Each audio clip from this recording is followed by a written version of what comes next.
Aside from the fact that there was political disturbance and turmoil at the time, brought about not only material deprivation, but brought as well, imperceptibly, many psychic, emotional, psychological damage to the country, especially to the Filipino youth, who had nothing positive to look forward to.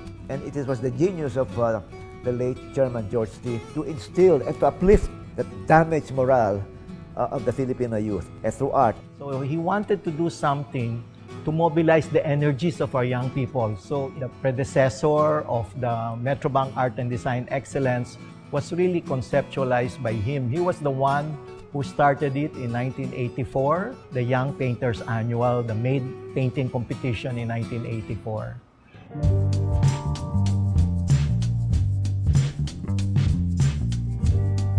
The paintings generated by Made are able to be a reflection of the tensions, the conflicts, the joys, the harmonies, the sorrows even, the despair, and the celebration of the Filipino psyche. In the 1980s, you see a lot of our entries going into social realism.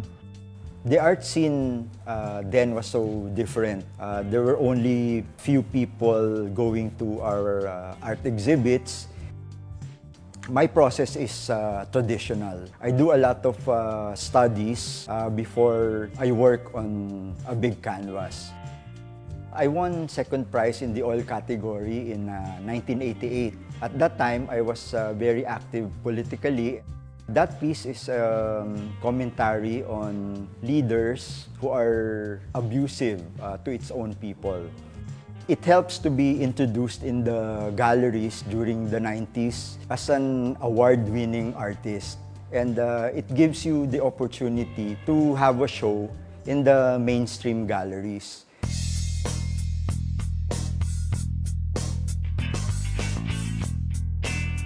Down to the 90s, for example, where even the issues of the 80s continued to be pursued, there were certain aspects of, shall we say, existentialism. In 1995, when I came in, I reviewed what has happened since 1984, and I said, maybe we can consult the young artists. So we put up the Young Painters Annual. Yung art scene kasi noon, siguro 5 times smaller than the art scene now. Palagay mo ng from 8 to 12 yung number of galleries. Tapos walang internet, walang cable, walang cellphone. Nagsisimula siya sa idea, tapos gagawa ko ng drawings. Sa ngayon, gumagamit na rin ng computers para dun sa mga metal frames. Kasi maraming bahagi yung trabaho. After that, susubukan siya sa loob kasi isa-sculpt pa siya. So maraming trial and error sa gawang ito. Yung biyahe na yun, papuntang Antipolo, doon ko nakita yung image na yan, parang fish eye. Tapos naisip ko, magandang painting to. Ito yung sasali ko sa Metrobank. Last trip, gabi na kasi noon. Pag Metrobank winner ka, para kang Miss Universe. May corona ka ng 1 taon.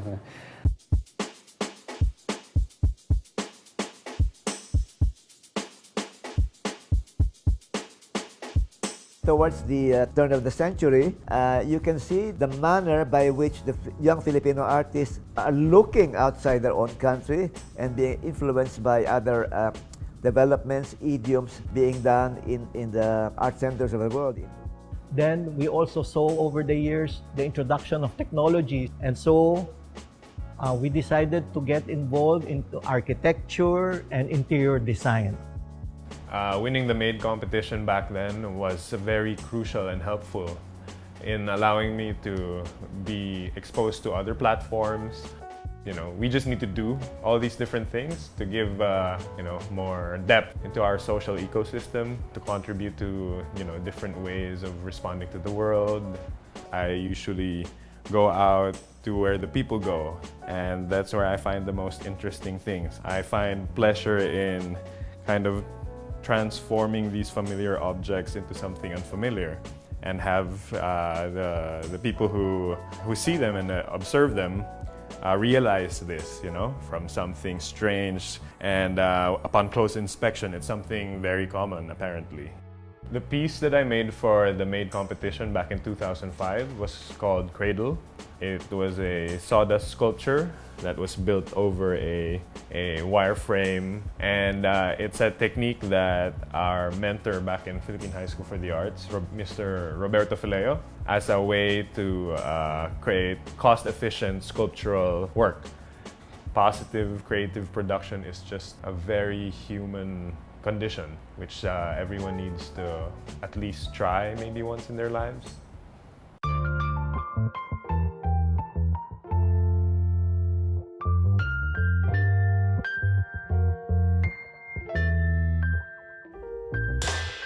Nagsa-start pala mag-boom yung art. So, tingin ko maswerte kaming lahat kasi nandun kami sa tamang oras, tamang panahon. Nag-boom yung career namin lahat, pati yung mga friends ko. Lalo na ngayon kasi ngayon mas marami ng gallery, mas marami ng collectors. Kumbaga mas marami ng lugar kung saan ka pwede mag-show. Nag-o-observe ako madalas kung ano nangyayari sa akin or sa paligid ko. Lalo na kapag nagka-cram ako, hindi ako makatulog. Tapos parang, bigla na pumapasok yung idea. Pero kapag sobrang ang dami ko naisip, lahat siya sinusulat ko kasi hindi talaga ako lagi inspired. So at least kapag wala akong maisip, tumitingin lang ako dun sa mga sketches ko or dun sa drawing ko or kung ano nakasulat sa phone ko.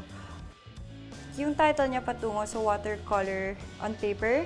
So yung ginawa ko, ulo siya ng eroplano. Tapos katawan lang siya ng parang stick lang. Tapos nilagyan ko lang siya ng blue color kasi worker. Kasi ako yung nagtutalk para sa Metrobank. Yung mga tao na nakikilala kong bago, yung mga bata, yung mga estudyante. Nakakatuwa kasi nakaka-inspire ka ng iba.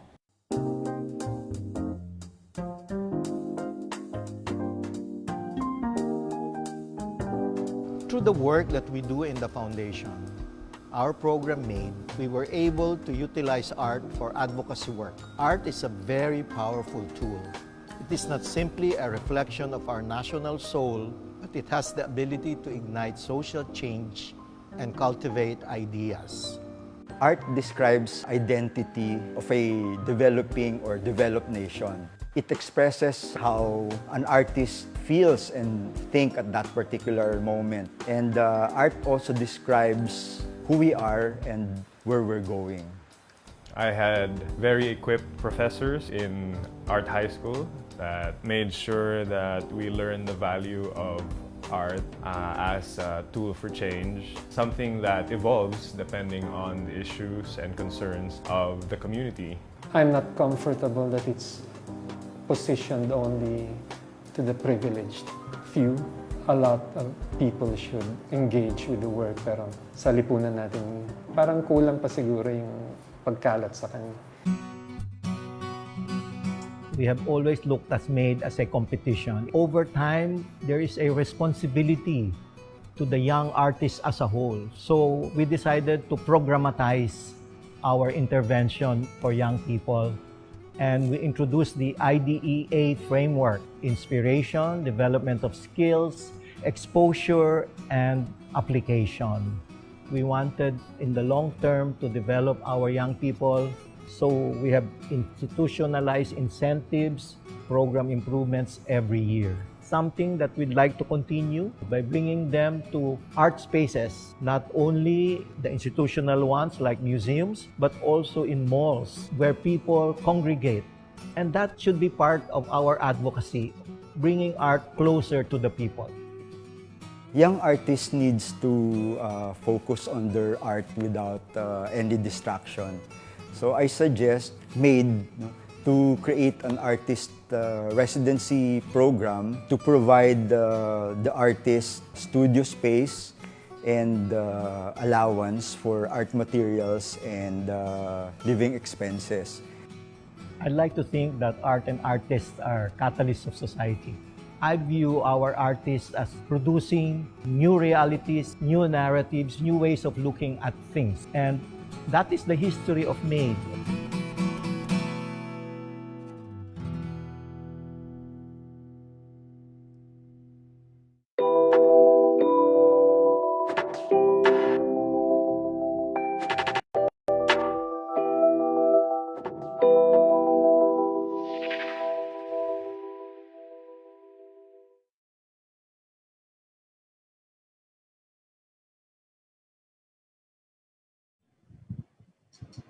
Good afternoon, everyone, and welcome to the second episode of Art Made Public Online.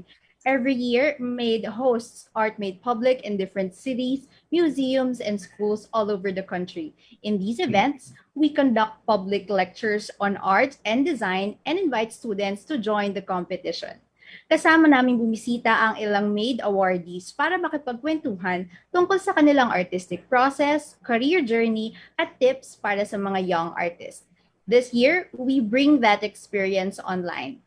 Last month, we got the chance to talk to MADE awardees Elmer Borlongan, Mark Justiniani, and Manny Garibay about their MADE experience and their journey from being young artists into the established names in the art industry.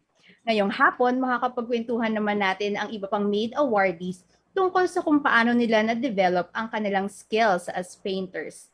Malalaman din natin kung ano pang pwede nating gawin para matuto at umunlad. Saan ba dapat magsimula kung gusto mo maging isang full-time at professional visual artist? But before we go to that, let us get to know more about the MADE competition that ties us all our guests together this afternoon. Established in 1984 by Dr. George T. Xiaoqian, MADE serves as a platform to launch the careers of young artists. To date, we have about 400 artists that MADE has recognized. Karamihan sa kanila ay kilala na in the industry.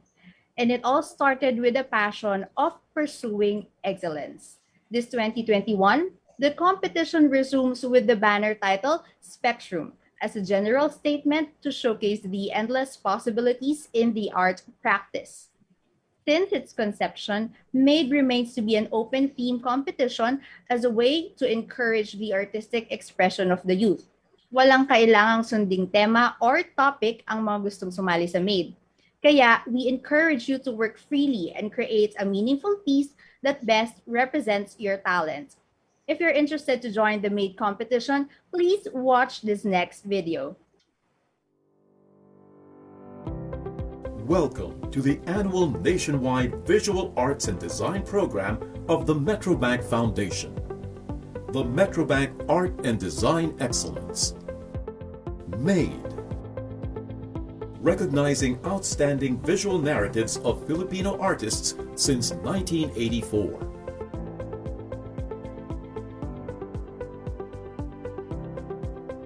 Open to Filipino painters, 18 to 35 years old. No solo exhibition yet.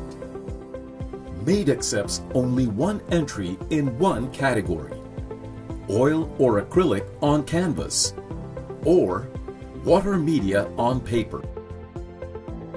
Not eligible. Former awardees of the Young Painters Annual or MADE Painting Recognition Program, chairperson and members of the current Board of Judges, and immediate family members.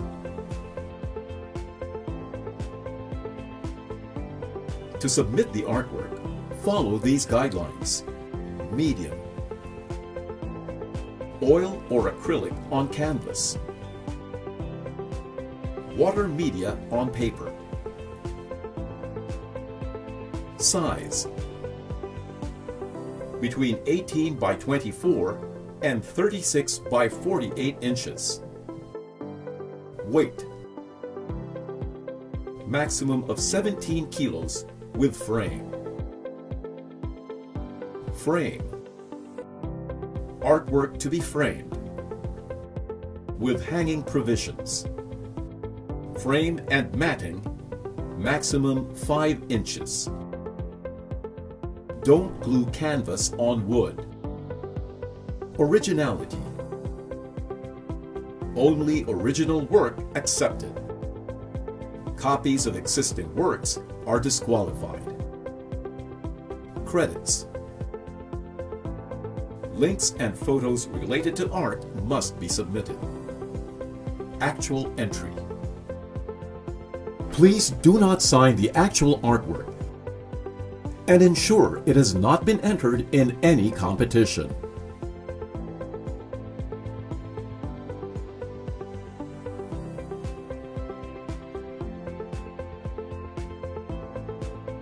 Oil-based or acrylic medium on canvas. Water media on paper.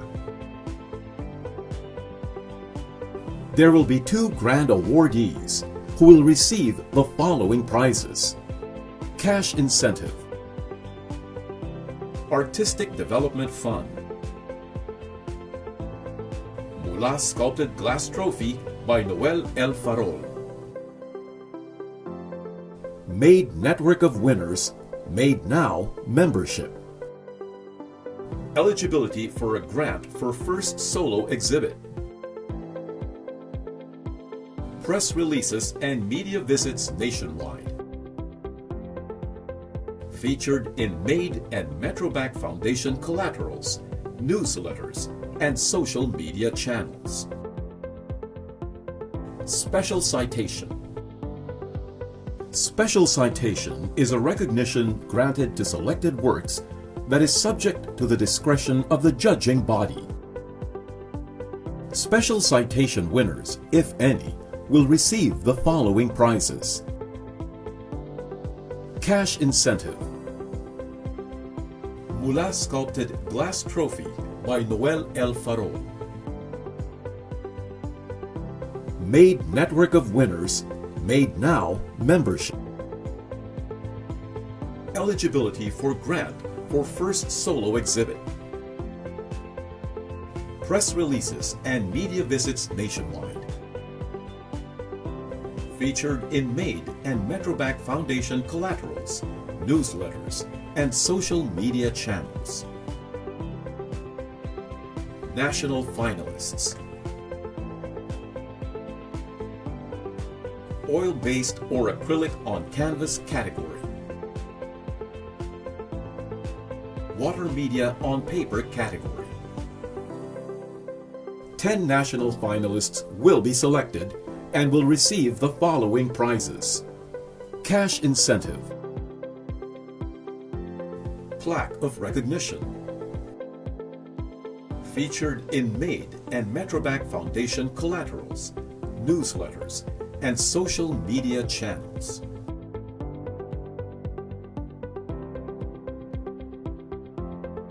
For the initial stage, submit only the following requirements online. 1. Accomplished e-entry form. 2.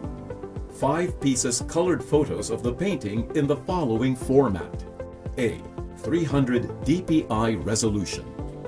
B. Digital enhancements are not allowed. C. 1 full shot including the frame with plain or no background. D. 2 close-up shots highlighting different parts of the painting. E. 2 progressive shots while the painting is being done. 3. 1 piece 1 inch by 1 inch photo of the entrant. 4. Sketches or studies of the painting. 5. Photo references, if applicable. 6. Birth certificate, baptismal certificate, passport information page. Choose only one. Submission guidelines. Be sure to check the following guidelines to avoid disqualification. Labeling the files.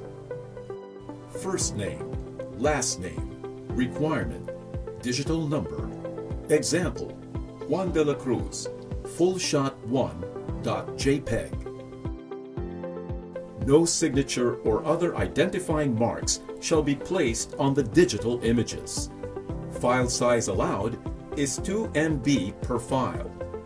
Do not send more than 1 email. The subject of the email should indicate first name and surname of the entrant, followed by the title of entry. For example, Juan de la Cruz, Bayan Kong Mahal. The Made Secretariat will not accept submission requirements submitted through a link provided by a third-party file transfer hosting service. Example, Google Drive, WeTransfer, Dropbox, Mediafire, iCloud, etc. Requirements must be attached in the email and not embedded in the email body. For more details, visit www.mbfoundation.org.ph or www.mbfoundation.org. www.facebook.com/madecompetition/ or call 898-8856. So there you have it. If you have any questions on how to join the MAID competition, please leave us a message on the comment section or send us a private message in the Facebook or Instagram accounts of MAID. If you can't find the links in the guidelines in the entry form, it will be pinned on the top on the comment section of this Facebook Live. Deadline of entries is on March 31, 2021.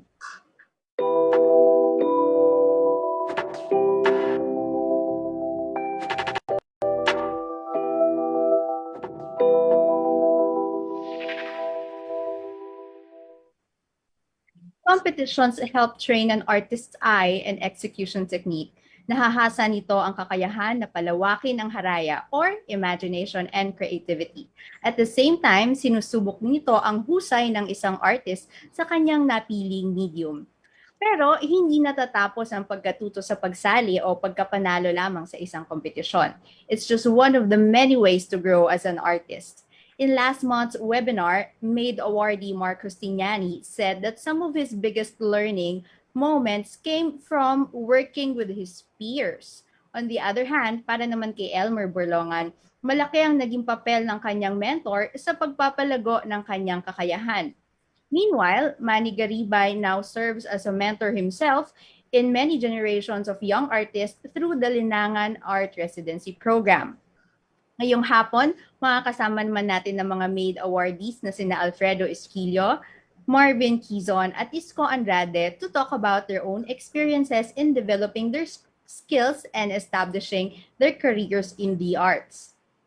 Allow me to introduce our guests. Our first speaker is Mr. Alfredo Esquillo Jr., who won the first prize in the Oil on Canvas category of the Metrobank Annual Painting Competition in 1993. His work as a painter explores communal identities and religious iconographies. He won in the Philippine Art Awards in 1995, the ASEAN Art Awards in 1996, and the 13 Artist Awards from the Cultural Center of the Philippines in 2000. He is currently the owner and director of Esquinita Art Gallery and program director of Tuklas Mentorship Program.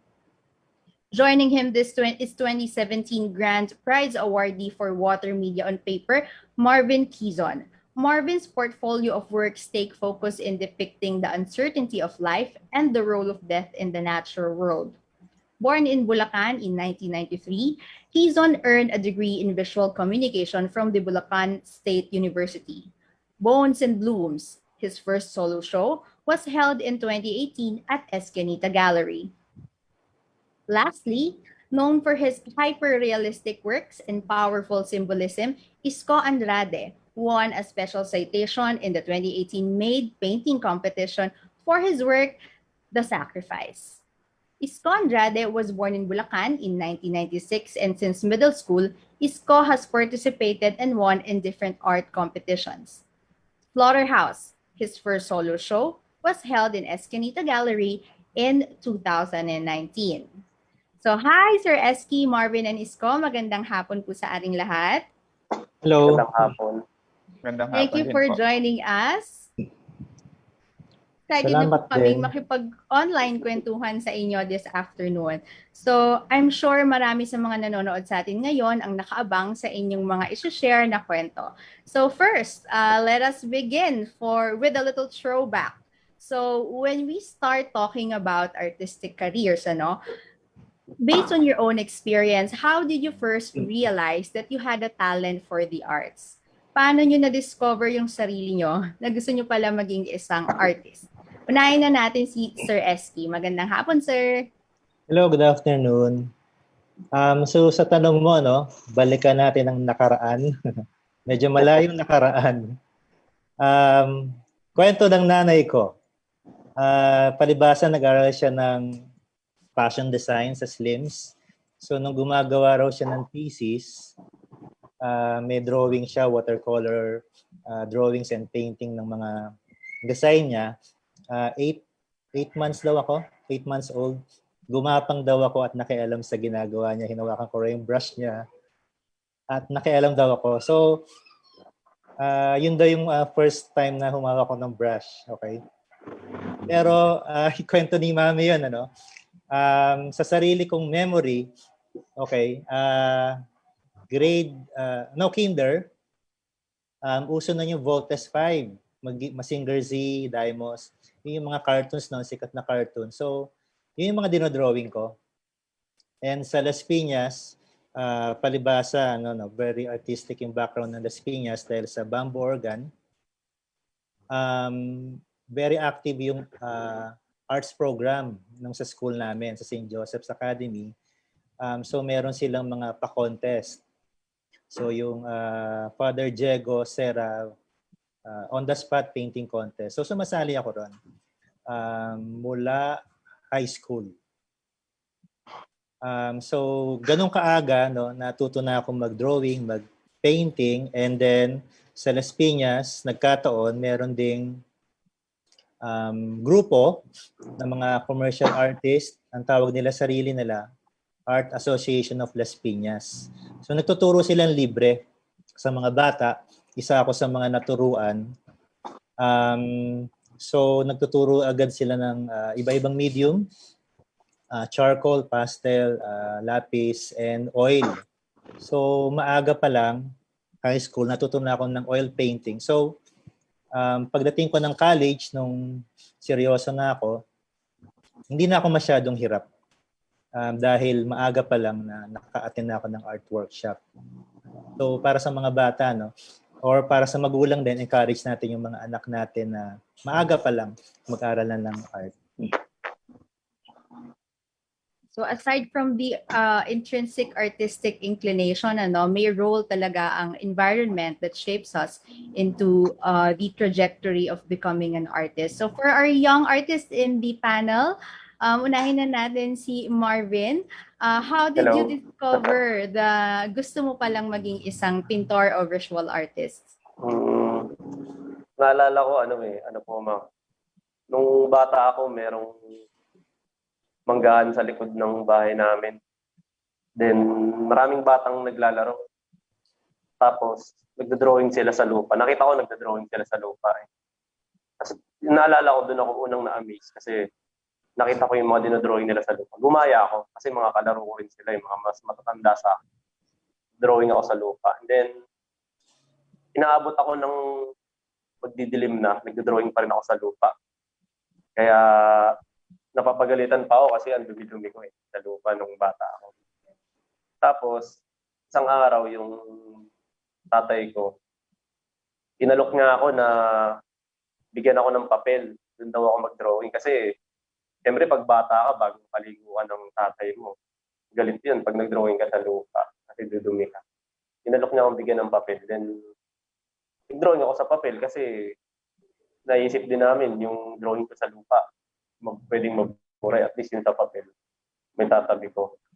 Yun, araw-araw ako nagdo-drawing ng bata ko. Parang yun na yung, parang yun na yung pinakalaro ko.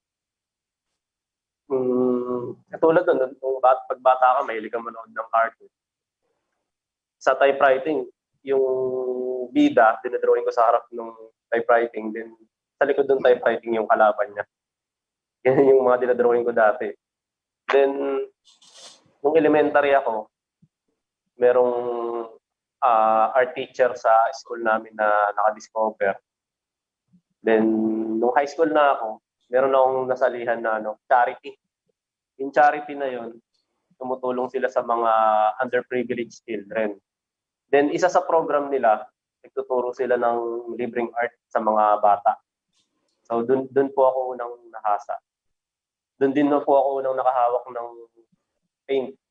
Kasi nagkakaroon kami ng mga exhibit dito sa Baliwag. Sa munisipyo ng Baliwag, yung mga batang pintor kami. Then yun, nagpasya na po akong magtuloy ng fine arts nung college. Talagang simula pagkabata, wala akong alam gawin. Hindi yun. Mababa lang grade ko sa academic. Lalo na sa math. So napapatibay talaga tayo ng community surrounding us in the artistic practice. For Isko, kaya, how did you had that your self-discovery of your artistic practice or artistic inclination? Yung masasabi ko nung ano na siya talaga nung college na. Pero nung dati, nung kinder at nursery yun, yun yung pinanatatanda ko na sinabi nung teacher ko na very good yung ginagawa ko kasi sa pagkukulay ng apple, up down lang daw. Tapos yun, hindi ganun kalagpas-lagpas. Then, dumating yung elementary, mahilig kasi ako sa kutuntingin kasi yung tatay ko mahilig din sa kutuntingin yun. Yung ate ko nagkukulay ng assignment niya.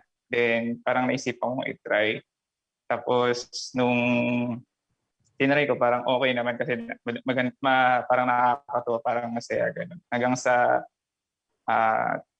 grade 4 yun, nakikita ko na may mga grade 4 tapos nakikita ko may mga poster making contest. Tapos sabi ko, ang gagaling nila. Tapos pagdating ng grade 5, yung advisor ko, siya yung nagte-train ng isang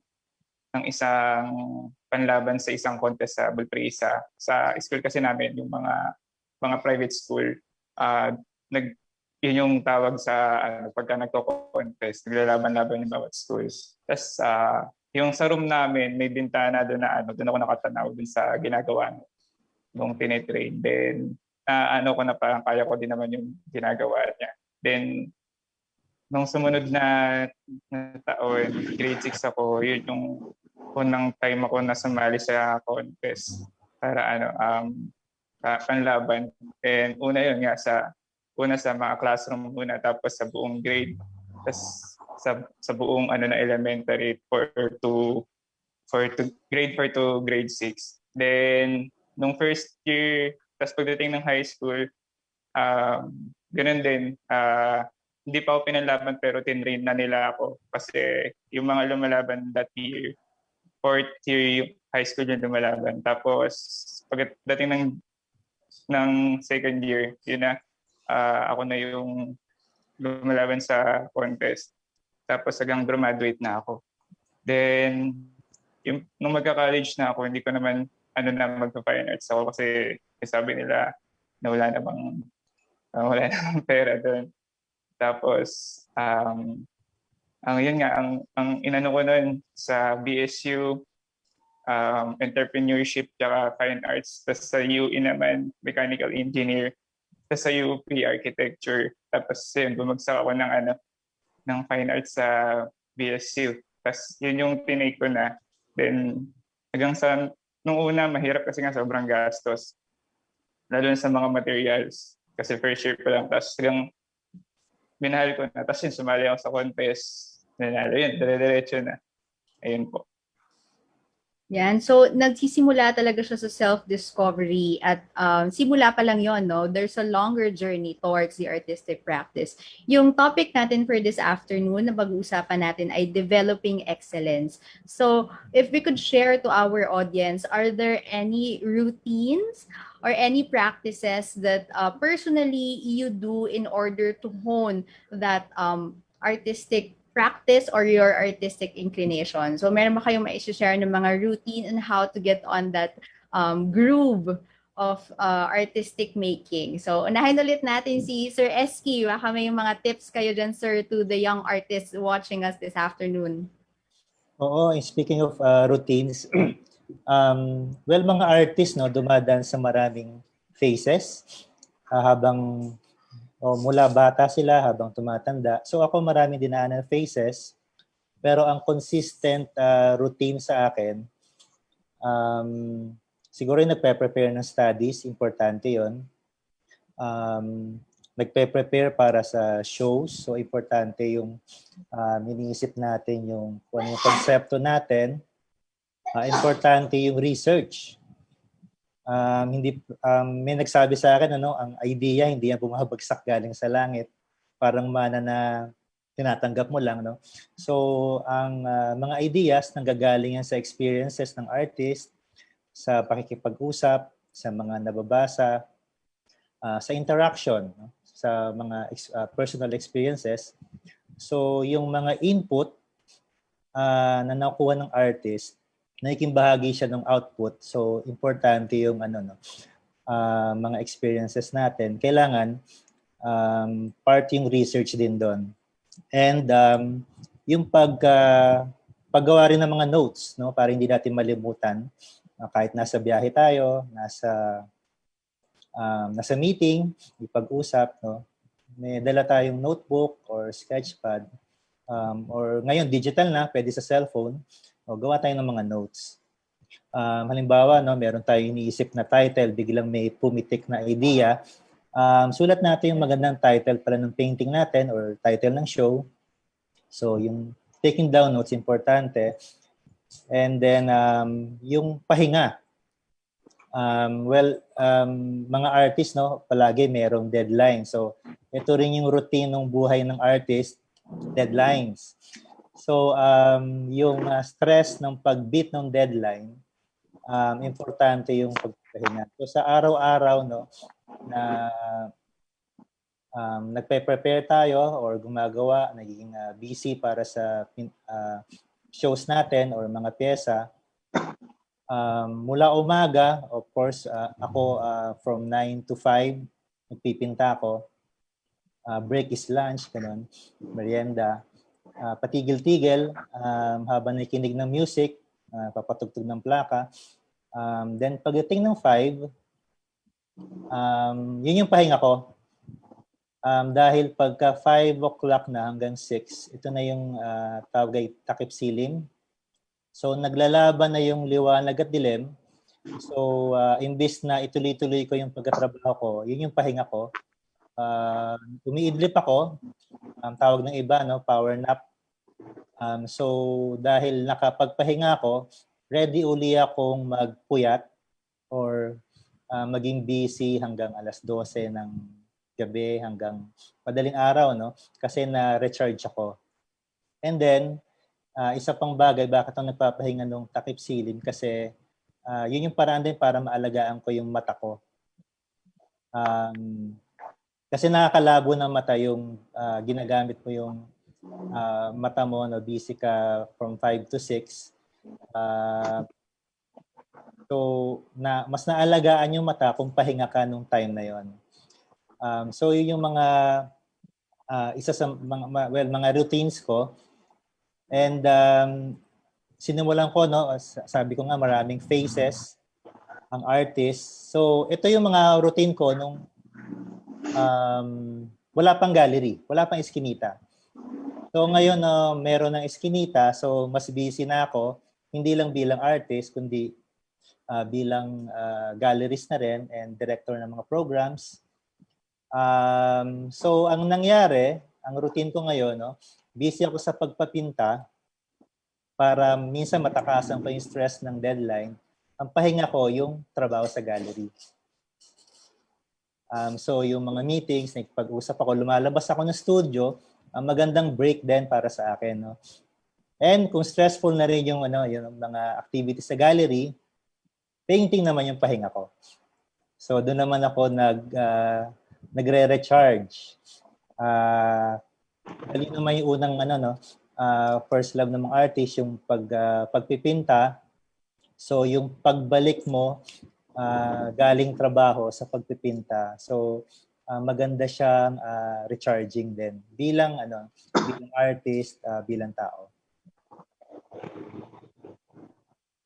So, sir, I think our audience should get a pen and paper and write all of these tips down. It starts with the preparation, research, and the importance of rest. At the same time, yung discipline into tapping into that creative state. So let's ask our Gen Z, part of the panelists, our made awardees. Simulan siguro natin kay Isko. Ano ba yung mga pinapractice mo daily in order to tap into that creative state while you're in your art making process? Ayun, pagka dati nung una pa lang, siguro nung pagka-graduate ko, ang ginagawa ko sa umaga pagkagising, kasi dati yung gawaan ko doon din ako natutulog. So, pagkagising ko pa lang, pagbangon ko pa lang, diretso na ako sa pagpipinta. Wala pang kain-kain, tapos di pa rin nagtututbrush. tapos pagka yung mga kapatid ko papasok, punta sila sa office nila, ngayon mag-work sila, tapos sabay ako sa kanila kumain. Tatawagin lang nila ako, tapos pagkatapos noon, gawa na ulit, ganun pinta. Tapos, habang gumagawa naman ako, doon ako nakakaisip ng mga concept, gano'n. Tapos, puro lista lang ako ng lista para if ever na may dumating na exhibit or need ko ng konsepto, tapos nakita ko na bagay ito doon ko siya dinadala. Doon ko siya pinapasok. Tapos, ayun, sa umaga, ayun, papatugtog din ako. Pero pagka medyo tanghali na yun, kasi malakas ako magpatugtog, nakakaya sa kapitbahay namin. Kaya, ayun, kasi pag gumagawa ako, lakas ko kumanta din para ako nagko-concert. Tapos, ayun, nagpahinga ko lang din lunch. Then, tuloy-tuloy yun. Pero ngayon, nung mentor namin si Sir Esky, narinig ko yung sinabi niya na nagpapahinga siya ng gano'n ng takip siling. Ginawa ko rin siya nung mga time na yun. Tapos, kasi nga parang yun nga, pag umiidlip kasi parang na-full charge din ako, may gano'n na pakiramdam. Tapos, nangyayari, pagkagising mo, parang, ayun na, parang panibagong energy na naman para gumawa ka. Pero, iniiwasan ko na magpuyat kasi nga, para sa paggawa kasi, inalagaan ko din yung mata. Then, last year, kasi, depende rin, minsan na iba-iba yung routine, lalo na sa nangyayari sa kapaligiran. Tulad last year, mas dinamihan ko yung tulog ko para kasi hina ng resistensya. So, ayun, kapag naman, minsan, kasi sa loob ng isang araw, 12 to 16 hours, nagpipinta. And sa isang buong linggo, parang yun na lang yung lagi ginagawa mo. Kaya minsan sinisikap ko na sa loob ng sa isang buwan, sinisikap ko na sa loob ng 2 araw na kapag-ride ako. Ayun, nagmumotor kami ng mga kaibigan ko para sumingot naman ng sariwang hangin sa ibang lugar, tapos makakita ng ibang tao, makasalubungan ng ibang tao, makakwentuhan, ayun, mga experience nila. Tapos yun, minsan nakakapulot ako ng mga concept doon, mga idea. Ayun po. Right. So how about Marvin? Are there any practices that you can share that you do daily as part of your harnessing creativity? Ako ma'am, sa akin po napaka-importante ng buwelo. Pero sa araw-araw yung routine ko po, iba-iba yung pagbuwelo ko eh. For example, ngayon, ang buwelo ko is manonood muna ako ng film bago ako mag-start. Then, kinabukasan, iba naman magbabike muna ako. Ganun. Bago ako mag-start magpinta. Sa akin, napaka-importante ng buwelo. Minsan, hindi ako makapagsimula agad kapag may ibang dapat gawin na parang nakasagabal ka. Kaya yung pagbuwelo sa akin, yun naman yung pinaka-importante. Then, pag nagpipinta na ako, pare-parehas po kami. Meron kaming playlist. Gumagawa ako ng playlist para habang nagpipinta. Yung tugtog. Minsan, ako yung gumagawa ng playlist ko, kaya hindi ako nag-i-Spotify, hindi ako nag-YouTube. Gumagawa talaga ako, ilalagay ko sa folder na ngayong araw na to, ito yung mood na gusto ko, na i-relate ko dun sa ginagawa kong painting. Then, isang natutunan ko kay Sir Esky dati, nabanggit niya, nagpipinta siya ng 2 hours straight or 1.5 hour. Then, hihinto siya.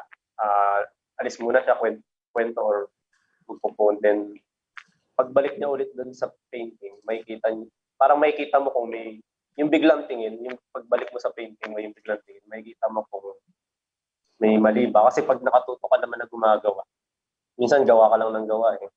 Then, hindi mo napapansin yung biglang may mali pala or may, di ba? Pag Kaya ang ginagawa ko yun, straight 2 hours. Nag-alarm pa ako eh. Minsan kahit sipag na sipag ako, sinusunod ko na dapat eksaktong 2 hours, titigil ako kahit gusto ko pa. Hinto muna ako. Pero minsan naman, naiba yung routine ko na wala namang ganun. Minsan yung routine ko is may routine, minsan is spontaneous. Ganun naman po yung nangyayari sa akin. Sa paggawa ng pyesa, pag-iisip ng konsepto, yun, galing din siya sa experience. Galing sa values, yung mga values mo sa buhay. Pagka nakita mo na pag na-point out mo na yung values mo, yung pagtingin mo sa mundo, madali nang papasok sa yung mga ideas. Tsaka, importante sa akin bago ako magsimula, minsan nagipag-connect muna ako sa lumita, sa may kapat. Yes, maybe one day you can share with us through Made that playlist so we could all tune in to that artistic flow together as our viewers go into art making as well. So now let's do another throwback. Let's discuss your Made experience. So how was your experience joining Made? How did you prepare? Kamusta yung pagkapanalo sa competition and what happened after? Siguro it would be nice for our viewers who are thinking, the first timers who would like to join, to know how was it when it was your time to join the MAID competition. So, unahin ulit natin si Sir Eski.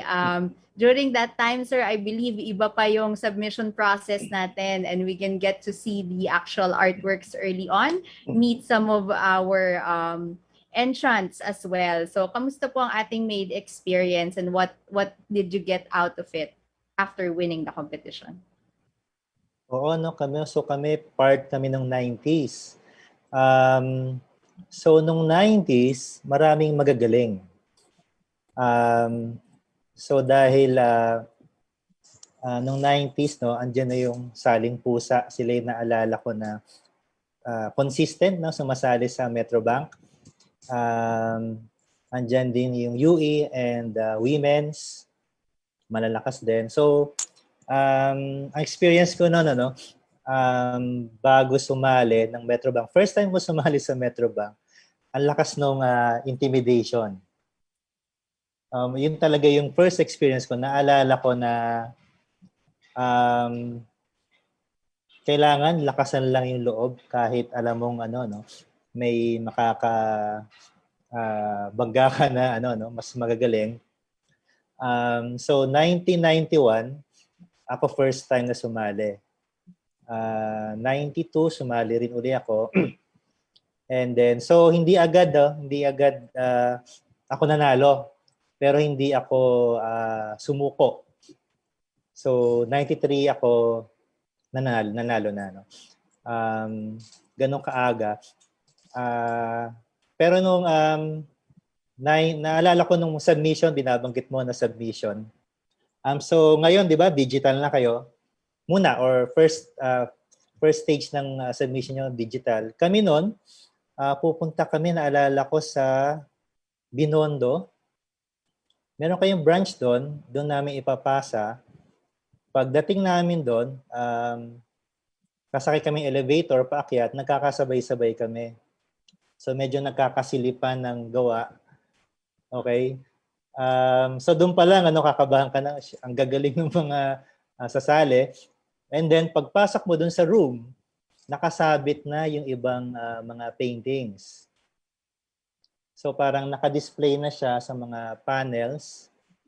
At doon pa lang, pwede mo nang i-preview yung mga contest pieces. So malaramdaman mo na kung may pag-asa ko o wala. Doon pa lang, first stage. And then, well, of course, yung experience nung matalo, hindi ka malang umabot sa semifinals. Medyo medyo masakit, nakaka-discarrel ng confidence. Pero maganda ring stage para sa young artist, na matanong niya yung sarili niya kung ano nga ba yung ginawa niya o hindi niya ginawa, kung ba't hindi siya nanalo. No? So, after some tries, yung mga hindi na nanalo, pwede rin naman nilang maipanalo sa mga next stages. So, bilang winner naman, naalala ko noon, merong din kayong mga interview, pupuntahan nyo sa bahay. Yung mga winners, tapos hindi nyo sasabihin na panalo na pala. Kunwari lang, nag-i-interview kayo, di ba? But kasi parang rampant yata doon yung mga controversial na submissions. Merong mga, hindi mo alam kung siya ba talaga gumawa nun or kinopya sa magazine. Uso nun yung National Geographic, di ba?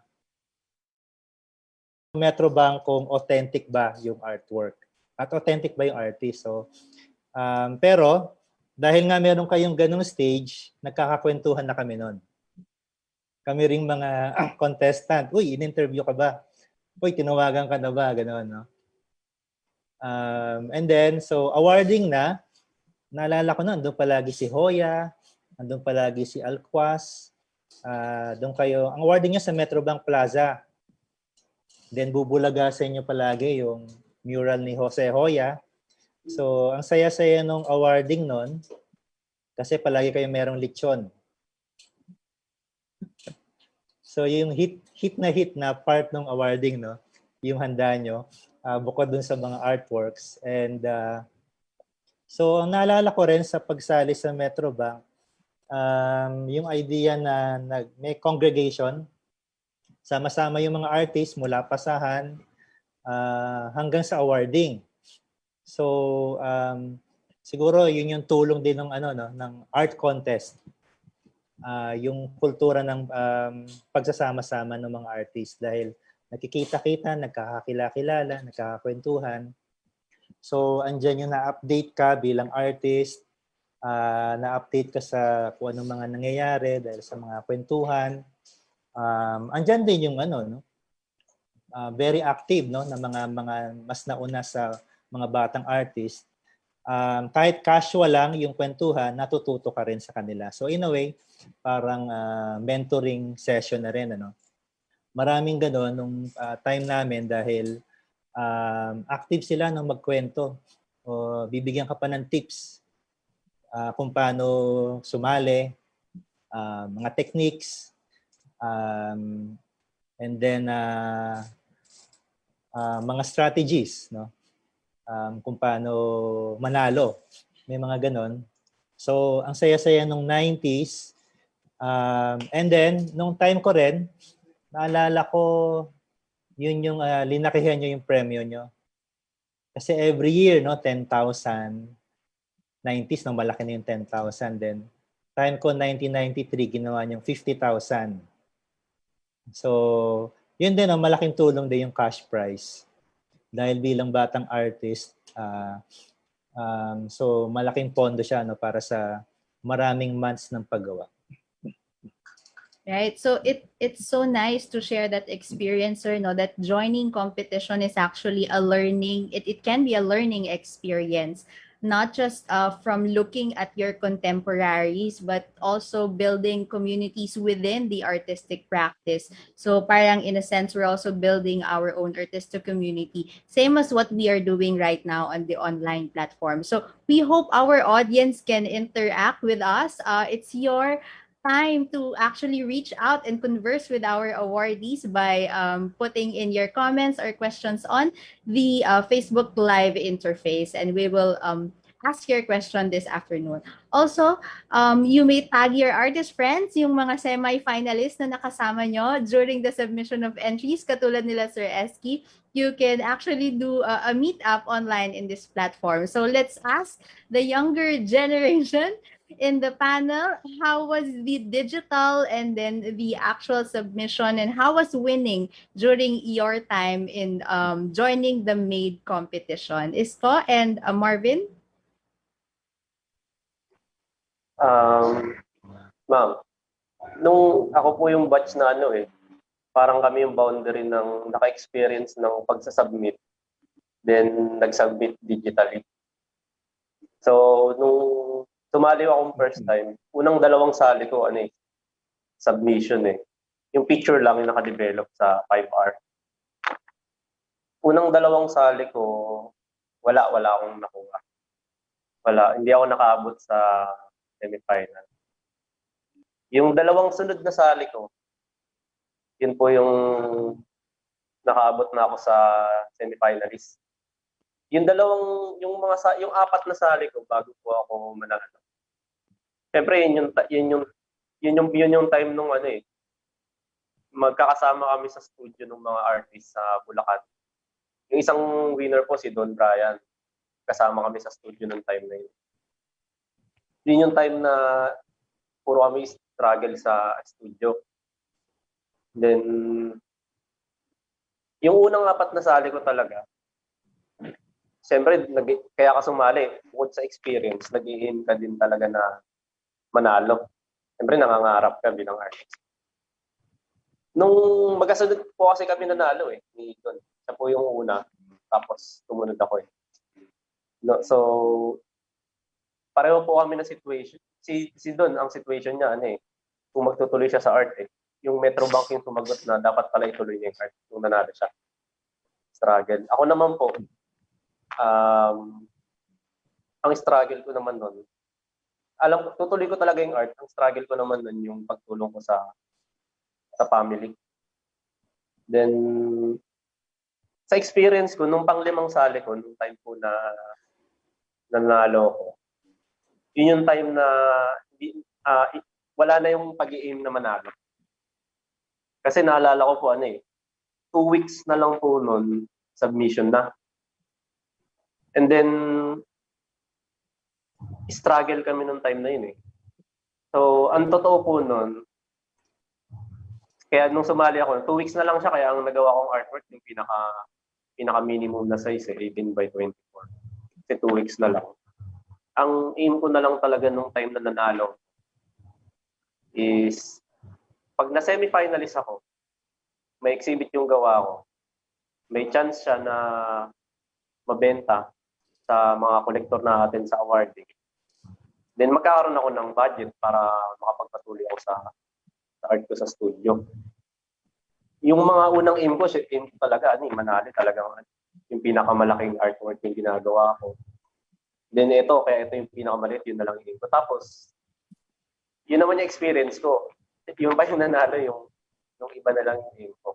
Nangyari po kasi nung aim ko na manalo, sa akin naman to sa katangian ko. Nung ini-aim ko na manalo, parang frustrated ako dun sa ginagawa ko. Siguro merong mga artist na makaka-relate. Parang frustrated ako dun sa ginagawa ko.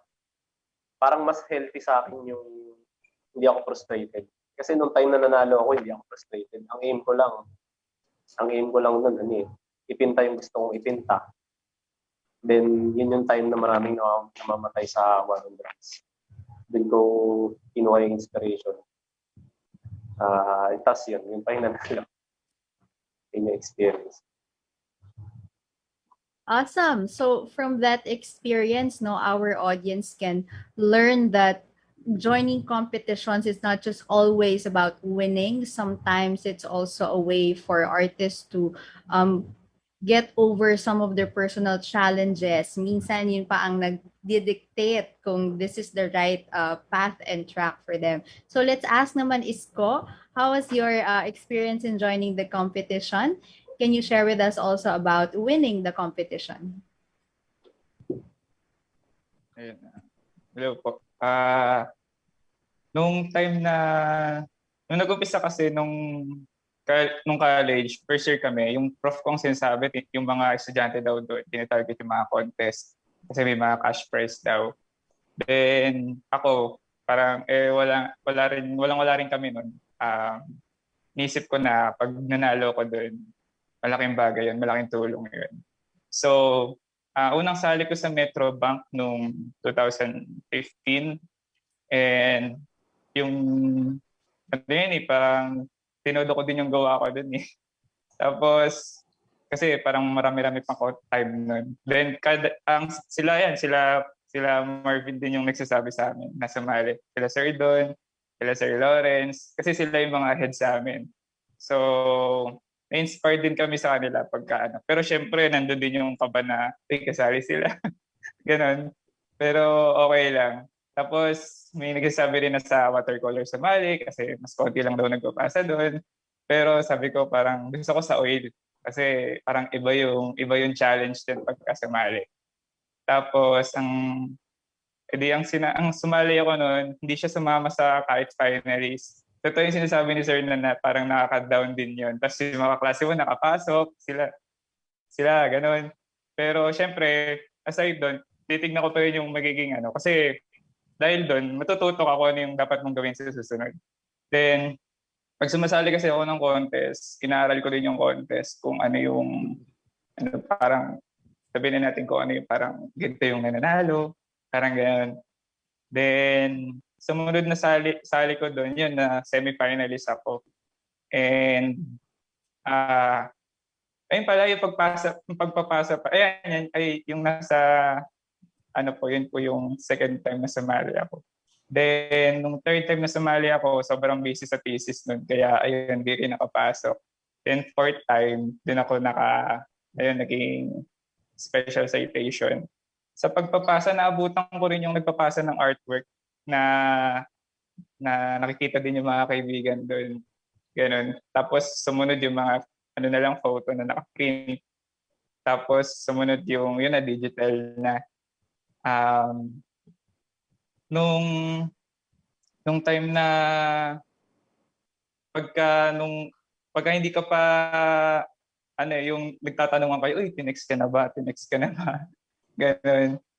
Parang, tapos ikaw hindi ka pa tinetext or ini-email, parang nakakalungkot yun.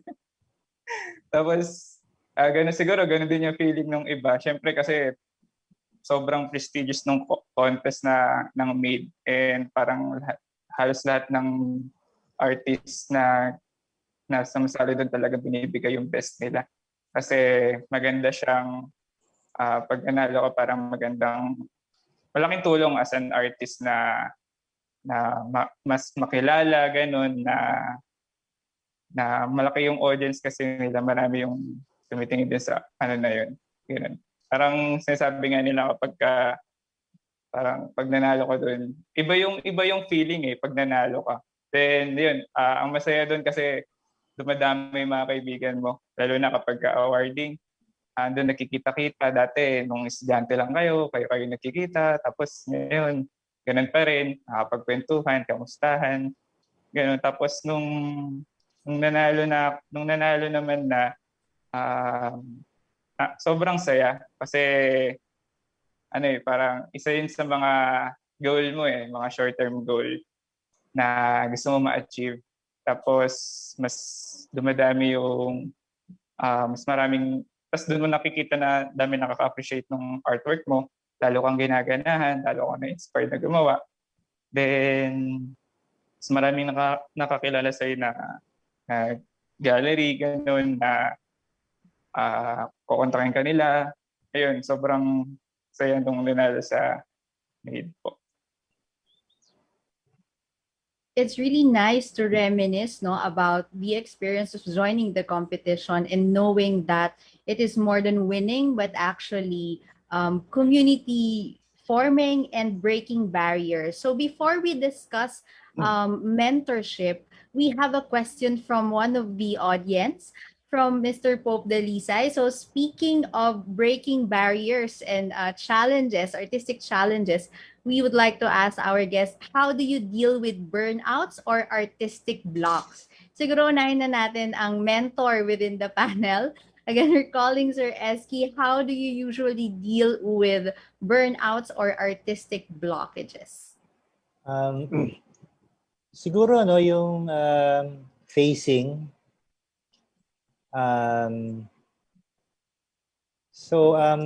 Maraming artist na nabe-burnout kasi siguro yung issue rin doon yung time management. Maraming artist na siguro in demand, maraming invitations para sa mga projects. Siguro tendency nila dahil opportunities na sabay-sabay dumarating, napapa-oo. So hindi na mamalaya nila, no, napupuno na pala yung buong taon nila at kulang yung facing ng pagkatrabaho nila. So importante na hinay-hinay tayo sa pagtanggap ng projects. Alamin natin kung ano yung kaya natin gawin sa loob ng isang buwan. Alamin natin kung ano yung kaya natin gawin komportable sa buong taon. So para alam natin kung ilang projects lang yung tatanggapin natin. Ito kasi yung nakaka-burnout, no, yung deadline after deadline after deadline. Minsan napapabayaan na nga natin yung katawan natin, puro puyat, then puro stress. Kailangan naka-schedule. So importante yung time management saka load management. Yes, that's very helpful to manage your artistic workload and time. So if there are other ideas from our younger member of the panel, how do you usually deal with burnouts or creative block? Do you do biking, playlists? Can you share some of your tips to our audience? Hello, ma'am. Meron ako. Yes. Ako po, pag nagpipinta ako, di ba meron pong, halimbawa 8 hours na din nagpipinta, 6 hours, 12 hours. Ako naman po, ang ginagawa ko, minsan, binibitin ko yung sarili ko nung araw na yun. Tapos kinabukasan, atat na atat ako na gumawa na. Atat na atat akong gumawa na. Tapos, pagka kasi hindi ako burnout, ang bilis ko gumawa eh. Pag burnout naman ako, ang bagal-bagal. Ang ginagawa ko po, binibitin ko minsan yung sipag ko. Diba sipag na sipag ako ngayong araw, 100% yung sipag ko. Gagawa ako dun sa timeline na hanggang 90 lang. Yung 10% na sipag ko hindi ko gagawin. Tapos kinabukasan parang atat na atat akong balikan yung ginagawa kong pesa. Minsan naman dun sa mga bagong artist na sumasali sa mga group shows, na-experience ko dati, minsan ugali ng artist, nahihiyang tumanggi sa gallery. Halimbawa, group shows. Sasabihin ng gallery, gawa ka ng 3, okay, gawa ka ng 5. Siyempre, ikaw naman ang artist na umuo dun sa exhibit. Dahil umuo ka na 3, 5 yung papasa mo. Then dami. Tapos tingin mo pala hindi mo kaya. Tingin mo hindi mo kaya yung 5 eh. Magandang umpisa pa lang sabihin mo na isa lang yung kaya mong gawin. Or kung 2, ganon. Minsan kasi ganito yung thinking ko eh. Aanuhin ko yung 5 gawa ko na sablay o yung isang maganda. Ano yung silbi ng 5 artwork ko na sablay kaysa dun sa isang artwork ko na magandang-maganda. Hindi, mas okay yung isang artwork mo na maganda kaysa dun sa pinilit mong gumawa ng 5, sablay naman lahat yung 5. Halimbawa, requirements ng gallery, group show. Kadalasan pag yung mga artist, bago, ganun eh. Sali ng group show, 5 yung artwork. Umuo ka ng 5. Naka-oo ka na talaga ng 5. Sabihin natin naka-oo ka. Tapos na-realize mo isa lang pala yung kaya mong gawin. Nag-aalala ngayon yung artist. Naku, sinabi ko 5. 5 yung gagawin ko. Pipilitin mo bang maka-5 o gagawa ka ng isang maganda? Minsan, pag gumawa ka ng isang maganda, tapos pinasa mo sa gallery, kahit umuo ka ng 5, pag nakita nilang sobrang panalo yung pesa mo, okay na yung isa. Mas okay na yung isang maganda kaysa sa 5 sablay. Kung 5 panalo lahat yan, 5 maganda lahat, okay. Yun po. Right. So, Isko, do you have any other life hacks from our audience to share? Ayun.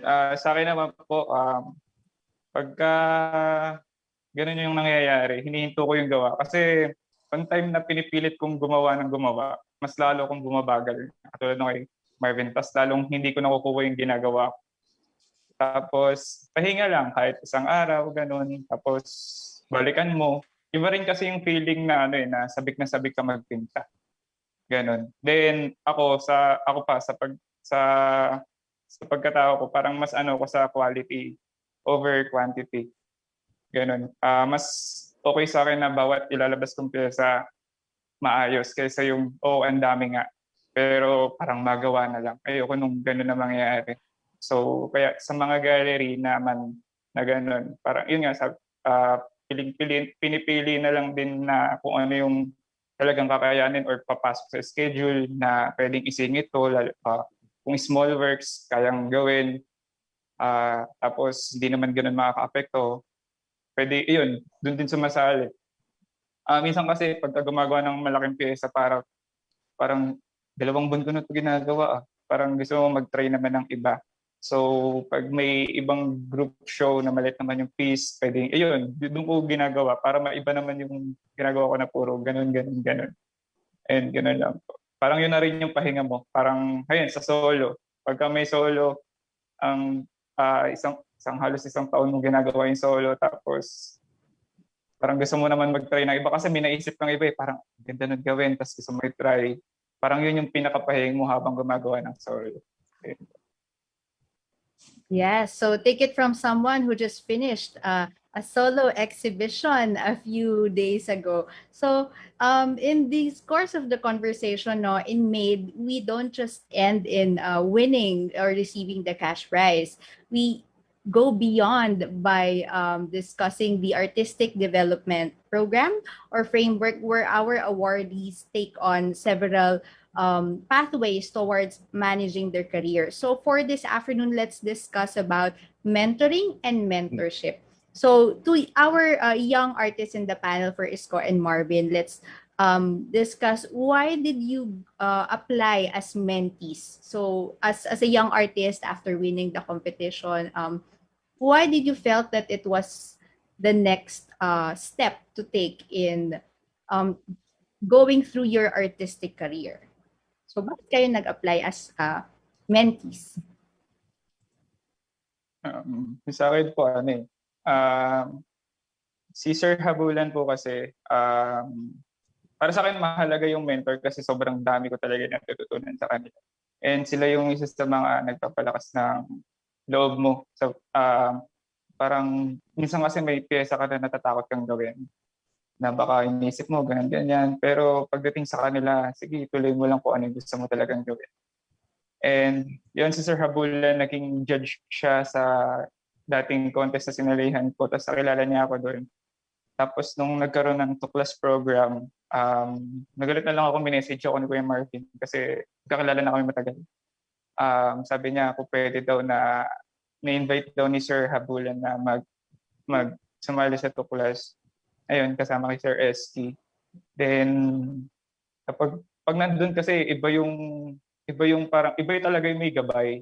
Kasi sila yung nagagabay sa'yo. Pero nung unang-una, nung college ako, may binibisita kami malapit sa school namin, sa Malolos. Pero, ano na siya sa may Ikago, siya si Sir Welbart. Tapos yun, yung mga natututunan ko sa kanila, pinagsasama-sama ko, then hindi lang naman tungkol sa pyesa yung sinasabi nila. Parang tinuturo talaga nila doon yung kung ano ka bilang artist, kung ano yung paano ka makisalamuha sa ibang tao, paano yung magiging pananaw mo sa isang bagay, yung mga ganong bagay. Hindi lang siya basta ito, ganyan. Ang dami, lahat, pati pag-i-scheduling. Yun, importante yung pag-i-scheduling talaga kasi ang hirap nung magulo yung schedule mo, walang patutunguhan. Parang kahit saan na lang lumiliko-liko. Parang imbis na magtuloy-tuloy ka sa goal mo na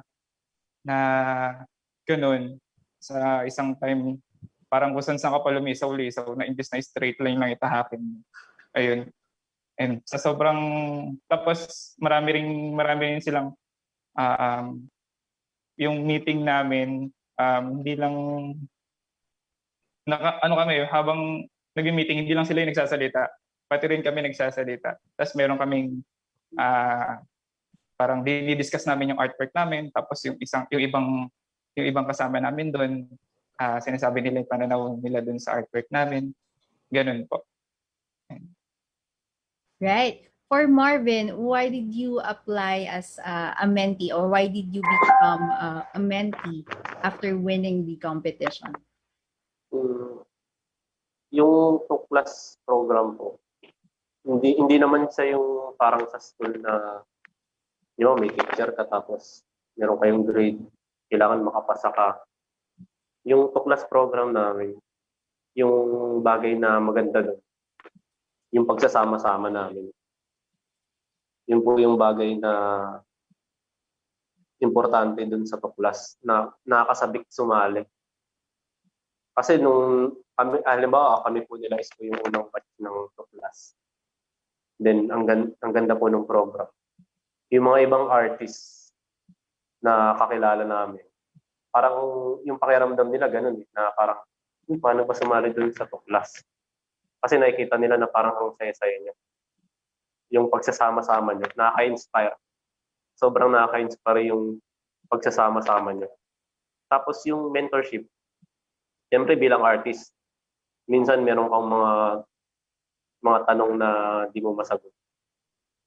Pagka pinakita ko dun minsan sa, halimbawa kay Sir Ato, nagpa-consult ako ng gagawin ko. Hindi niya sasabihin kung ano yung sagot dun sa study ko. Pero magbabato siya ng mga ideas. Ako rin po mismo yung makakasagot dun sa tanong ko sa study ko. Then parang nakakaliwanag ng isip pagka ganon. Pag nagtatanong ka.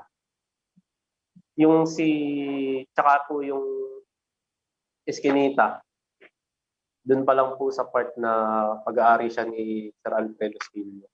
Parang nakaka-engganyo na talaga na sumali. Parang ala na kagad. Saka sa aming mga mentees, nagsisilbing si Sir Eski tsaka si Sir Ato. Nagsisilbing role model namin sa pagiging artist.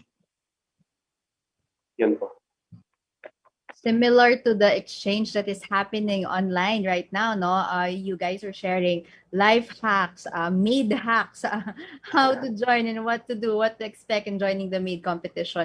This is similar to the modality of mentorship. So now let's ask the mentor present in the panel this afternoon, Sir Eski.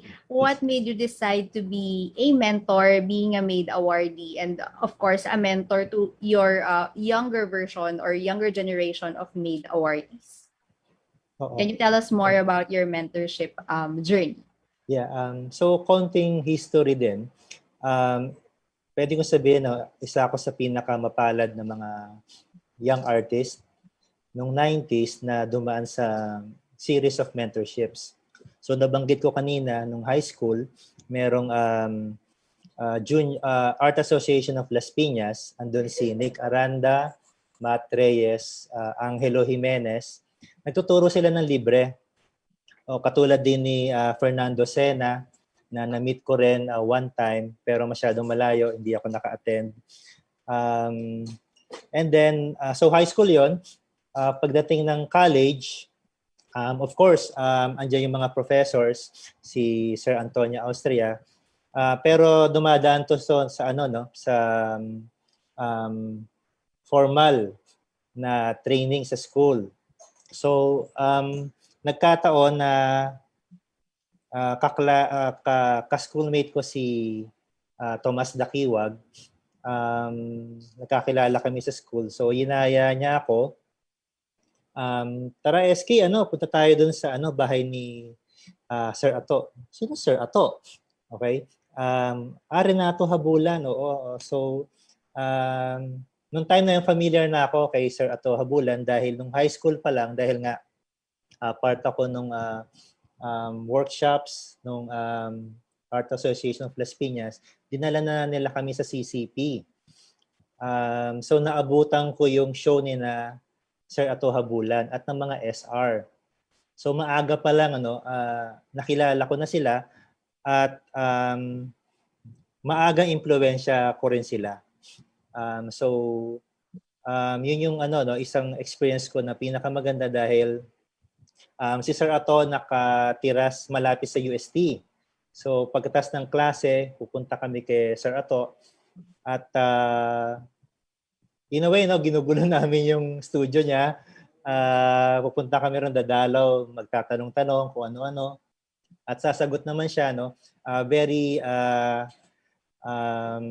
accommodating siya and then very generous sa wisdom in terms of imparting wisdom. And then kinukuha niya rin kami para mag-assist sa mga trabaho niya. Minsan meron siya mga projects kung saan binibigyan niya kami ng trabaho. And then siya din yung nag-expose sa amin sa gallery. Sinama niya kami sa college pa lang kami so alam na meron palang gallery, pwedeng ito yung next step para sa amin bilang young artist. So in a way ako matagal na naging mentee. So meron na maagang nakita ko importance ng mentorship. So hindi ako magiging ganito kung hindi ako dumaan sa mentorship. So laking pasasalamat ko sa mga mentors ko, most importantly kay Sir Ato. So in a way yung Eskinita at yung Tuklas program, in a way it's a form of giving back.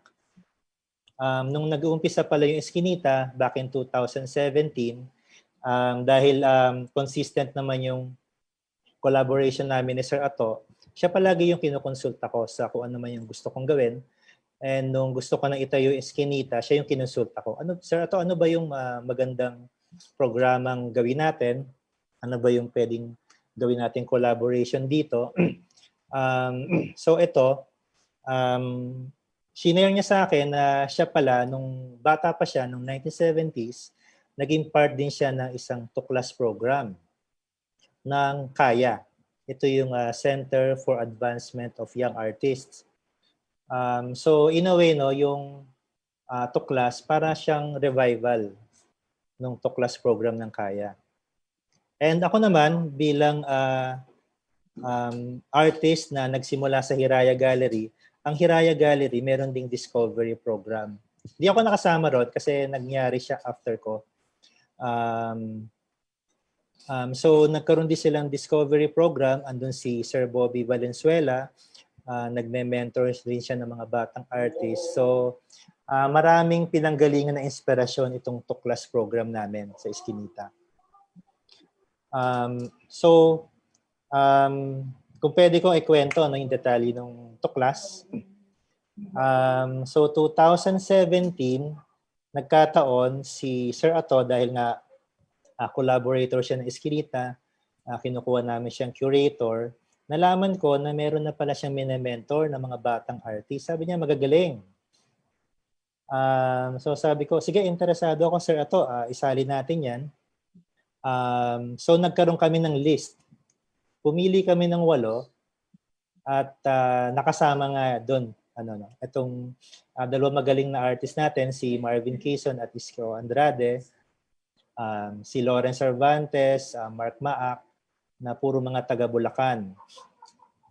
And then meron din kaming napili from Pangasinan, si Denmark de la Cruz, part ng Biskeg. Then si Michelle Ballesteros, sino pa ba, Marvin? Si Carlo de Laza. Si Makoy Gonzales. Ayun, ito pa isang magandang storya dahil nung Tuklas and batang gallery pa lang Eskinita, so kailangan namin mag-scout bilang gallery.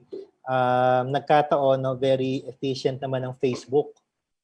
So out of the many artists, yung iba kilala lang ni Sir Ato, siya yung nag-recommend. Ako naman, nag-scout din ako sarili ko gamit yung Facebook.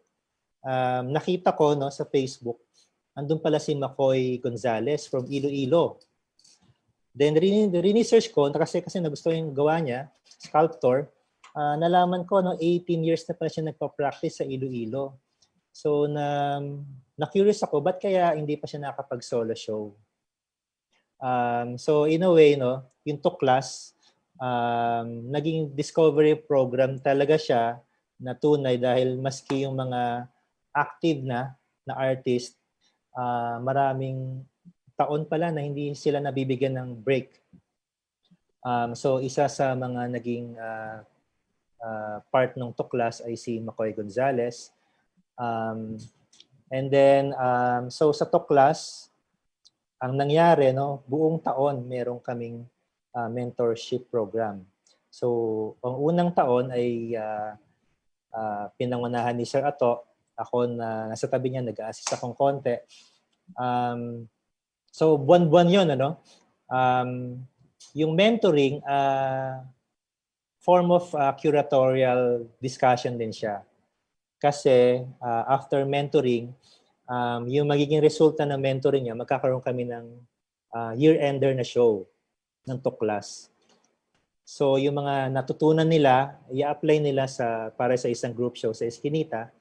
And then sa opening, yun na rin yung awarding namin. So taon-taon ito yung ginagawa namin. Mula 2017, 2018, 2019, nagkaroon na kami ng 3 batches ng Tuklas artist. After nila na mentoring, sinusuportahan din namin yung first solo show nila. So yun yung unang invitation namin sa kanila. Meron din kaming fund assistance para sa materials nila, kung anong mang kailangan nila. And so yung experience ng Tuklas para sa akin, in a way, ito yung nagbigay sa akin ng bagong experience dahil I was mentored to be a mentor. Bilang artist, naturally tahimik ako eh. Kung sa grupo, siguro ako yung pinakatahimik sa grupo namin. Ako yung mas nakikinig kaysa nagsasalita.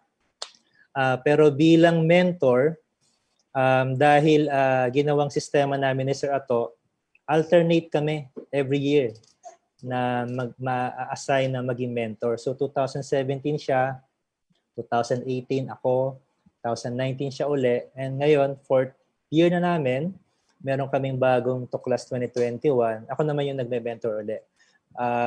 So yun, again, I was mentored to be a mentor. Kailangan ko tuloy i-direct ang sarili ko para magkaroon ng ibang persona.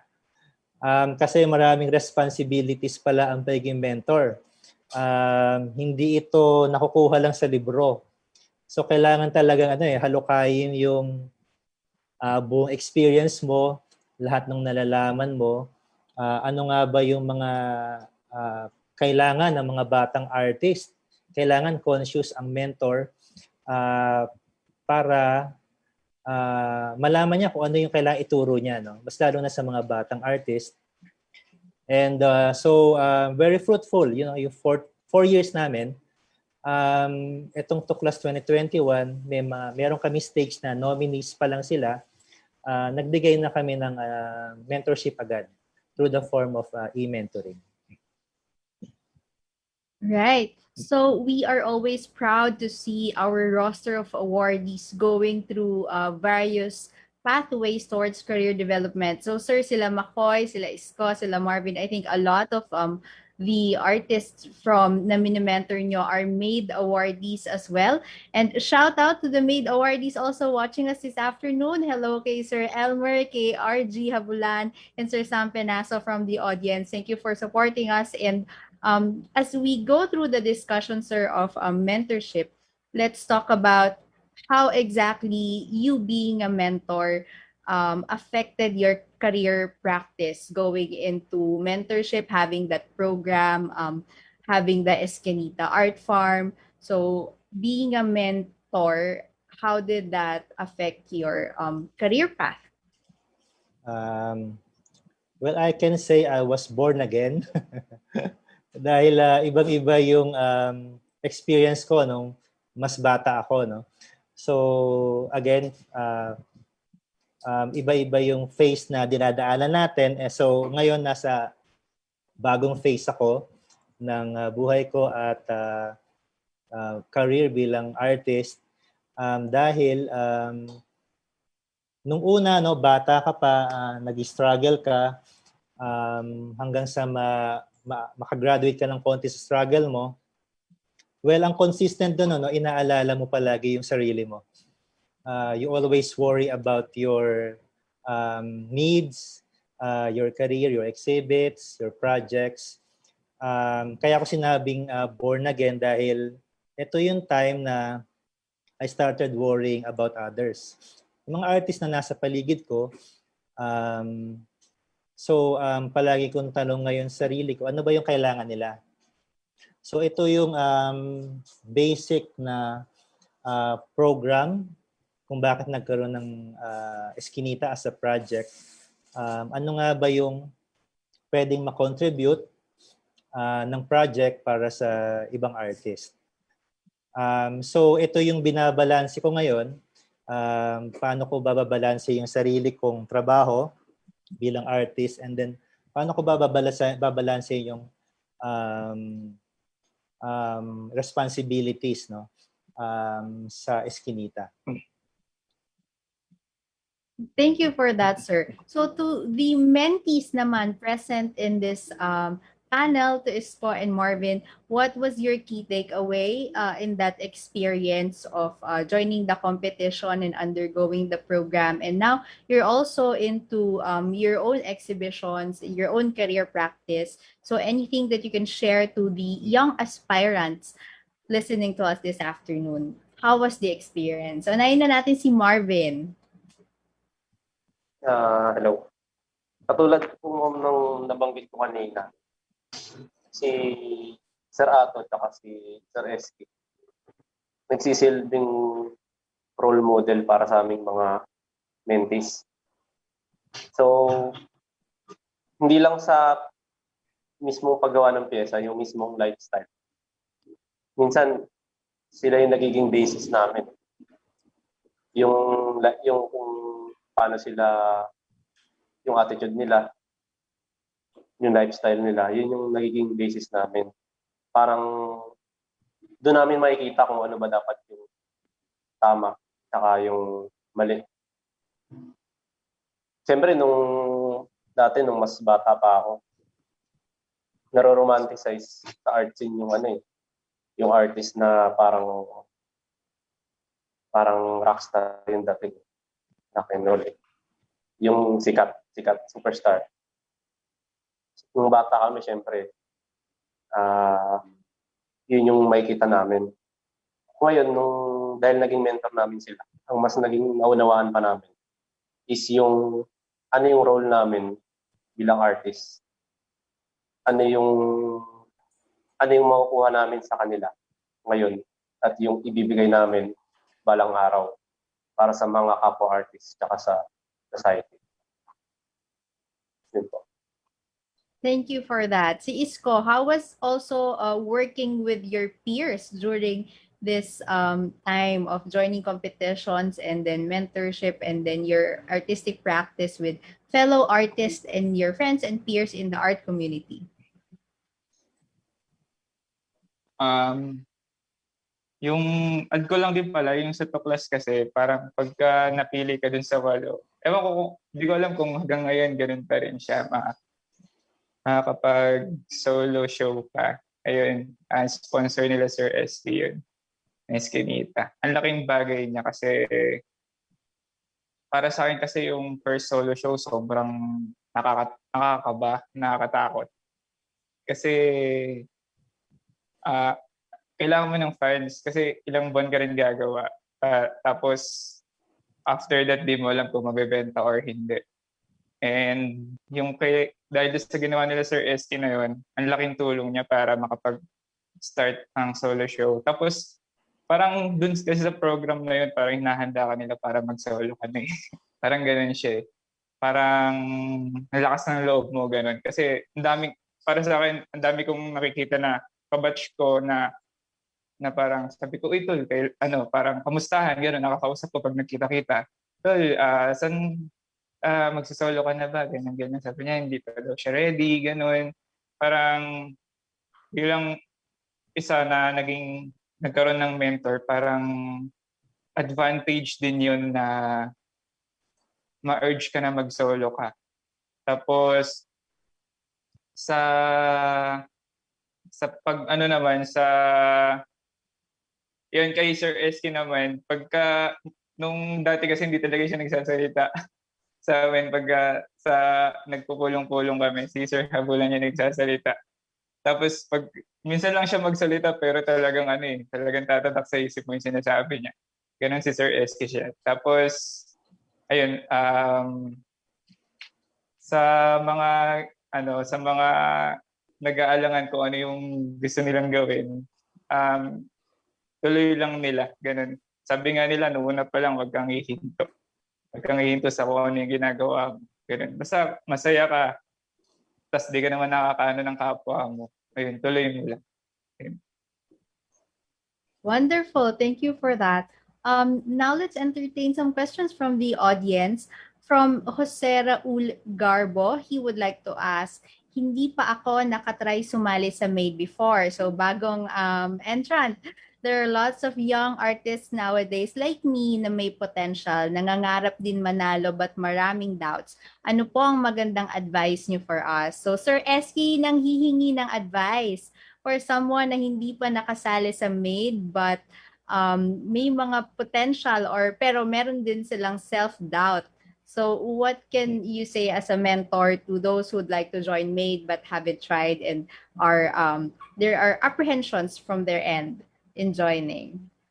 Okay, so para sa first time na sasali, siguro magandang balansehin yung parehong expectations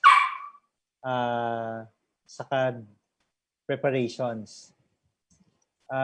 So sa preparation, kailangan mag-research talaga kayo. Kailangan na research para magkaroon ng magandang development yung piyesa nyo. And then sa pagsali naman, kailangan nyo maging confident syempre sa pagsali, pero medyo gamay lang sa expectations dahil posibleng hindi kayo manalo. No? So kung medyo binabalance sila yung expectations, hindi masyadong masakit para sa inyo yung hindi manalo. Swerte kung manalo, kung deserving naman kayo, di ba? Pero yung paghahanda, sobrang importante. Humingi kayo ng mga advice sa mga kakilala nyo, or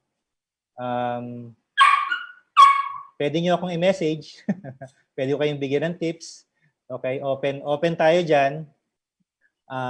So importante yung merong mag-a-advise sa inyo kung anong gagawin.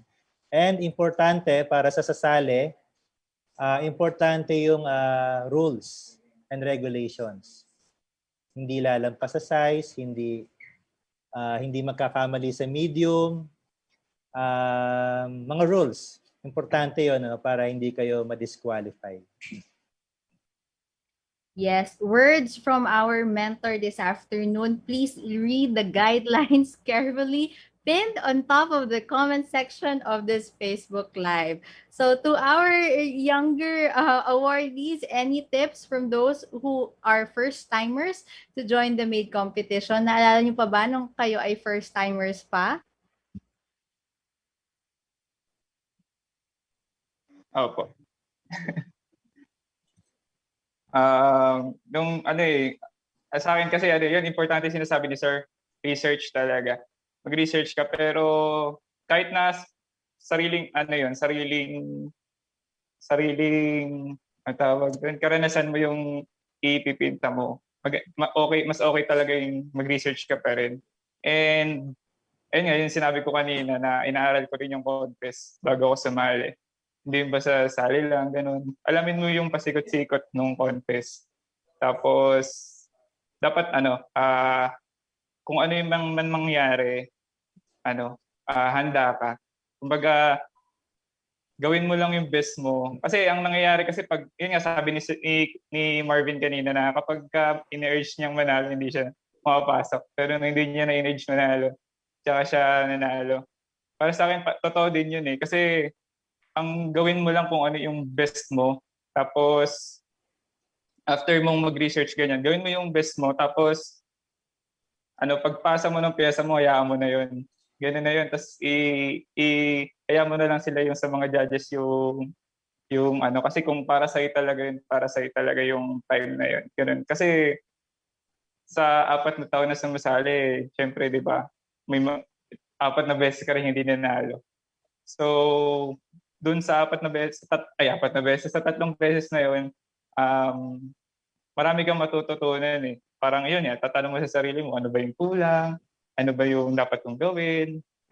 Aralin mo yung mga ayun. Kumaga, tapos dapat kunwari, kung manalo ka man, dapat panindigan mo yung hindi mag-contradict yun. Kasi baka mamaya pagka-panalo mo, tapos, ay, salamat, nanalo na ako. Tapos wala na, tinamad-tamad ka na. Dapat tuloy-tuloy lang. Gamitin mo yun as maging fuel. Kasi parang yun parang pagka nanalo ka din, parang full tank ka, ganun. Kaya tuloy-tuloy lang yung lakbay. Ganun po.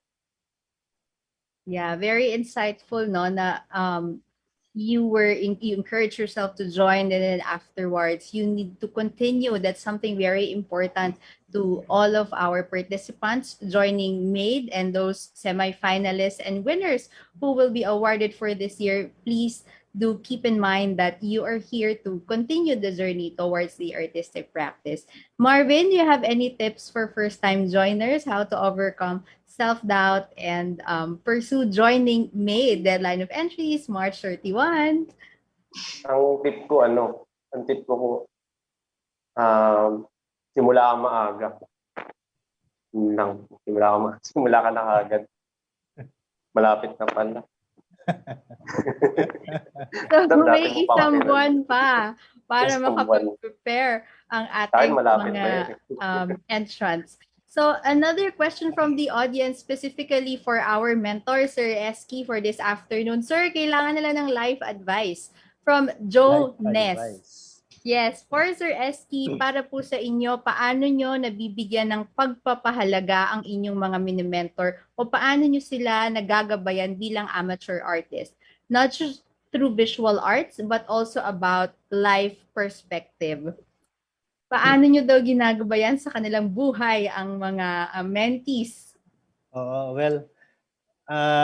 Naalala ko, no, meron kaming group chat, no, sa Tuklas. Minsan sa group chat, andun lahat ng lahat ng mga recipients. Naalala ko meron akong binigay doon na advice. Nag-drop ako ng advice ng sulat, message, tungkol sa pagpaplano. Parang nag-advise yata ako sa pag-asawa. So minsan ginagawa ko 'yon dahil naalala ko, no, or naisip ko, nasa age na 'tong mga batang 'to, no. Nag-worry ako baka magmadali. So nag-drop ako ng message na sana pagplanuhan yung mga bagay na ganito, no. Pero kung nagmamadali kayo, ready yung art farm, no, na maging venue para sa kasal nyo. Binibiro ko lang naman sila. Okay? Pero no, naalala ko rin yung huling e-mentorship ko sa kanila. Tinawag ko yung lahat ng Tuklas. And also dun sa Tuklas 2021 nominees, diniscuss ko yung 10-year plan. Ibig sabihin, kailangan magkaroon ng long-term planning ang artist. And para sa batang artist, pinaka-importante yung first 10 years. Pag inalagaan ng artist yung first 10 years niya, ibig sabihin din na binibigyan niya agad ng solusyon yung pagkatapos ng first 10 years niya bilang mid-career artist. So maagang solusyon yung pagsisipag mo, pagpaplano, pagsisikap, pagtitipid, and then yung personal life dapat binabalanse dahil meron tayong mga monthly expenses. Kung tayo ay single at merong mga monthly expenses, paano kaya kung meron na tayong sariling pamilya, di ba? So ito yung isang magko-contribute sa stressful na buhay dahil hindi na pagplanuhan yung mga ganitong bagay, no? Pero maganda din sa tuklas, no, alam ko iba may ibang trabaho. Hindi lang full-time artist. Meron isa sa amin na or sa tuklas na engaged na eh. So, 'di ba? Pero nakikita ko sa kanya, mukhang handang-handa na naman at nasa tamang edad na. So, ito yung mga binabantayan namin sa tuklas dahil mula pa ng una. Lawrence. Lawrence, congrats.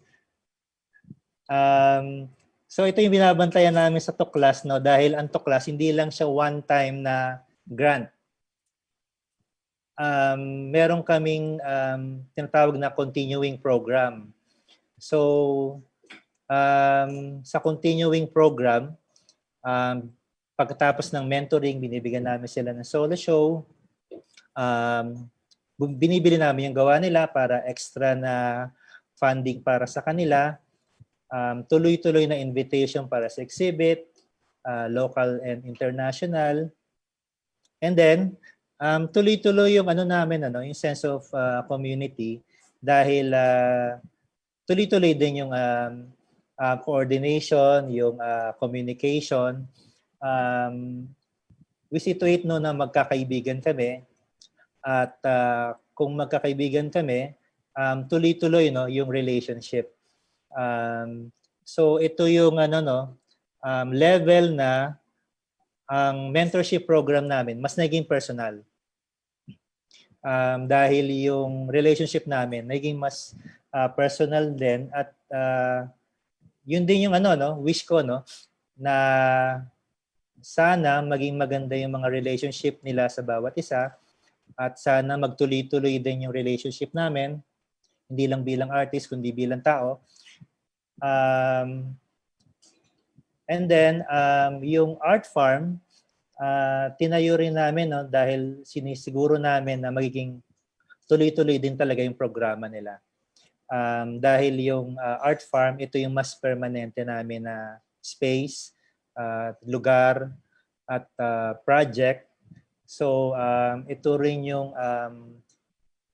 solusyon namin para sa mga upcoming years na magiging challenging. Kumbaga, kung ngayon ay challenging na dahil pandemic, nagpe-prepare na dapat lang lahat para sa mga mangyayari.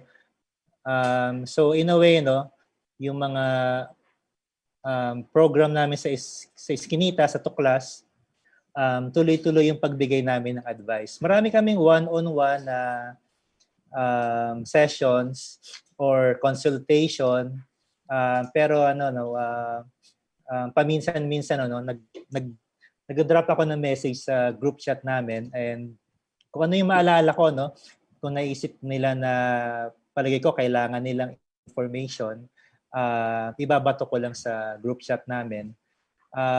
So yun, we're hoping for continuity, tuloy-tuloy na programa hanggat kaya.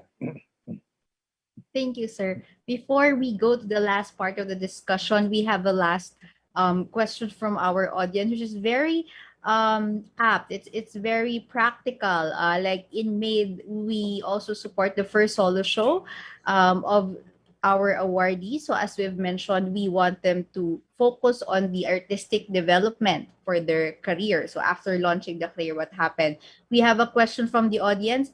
After winning Made, tanong ko po, ilang months or years before sila nakapag-solo exhibit? Ilang pieces po ba ang kailangan ginagawa sa isang solo show?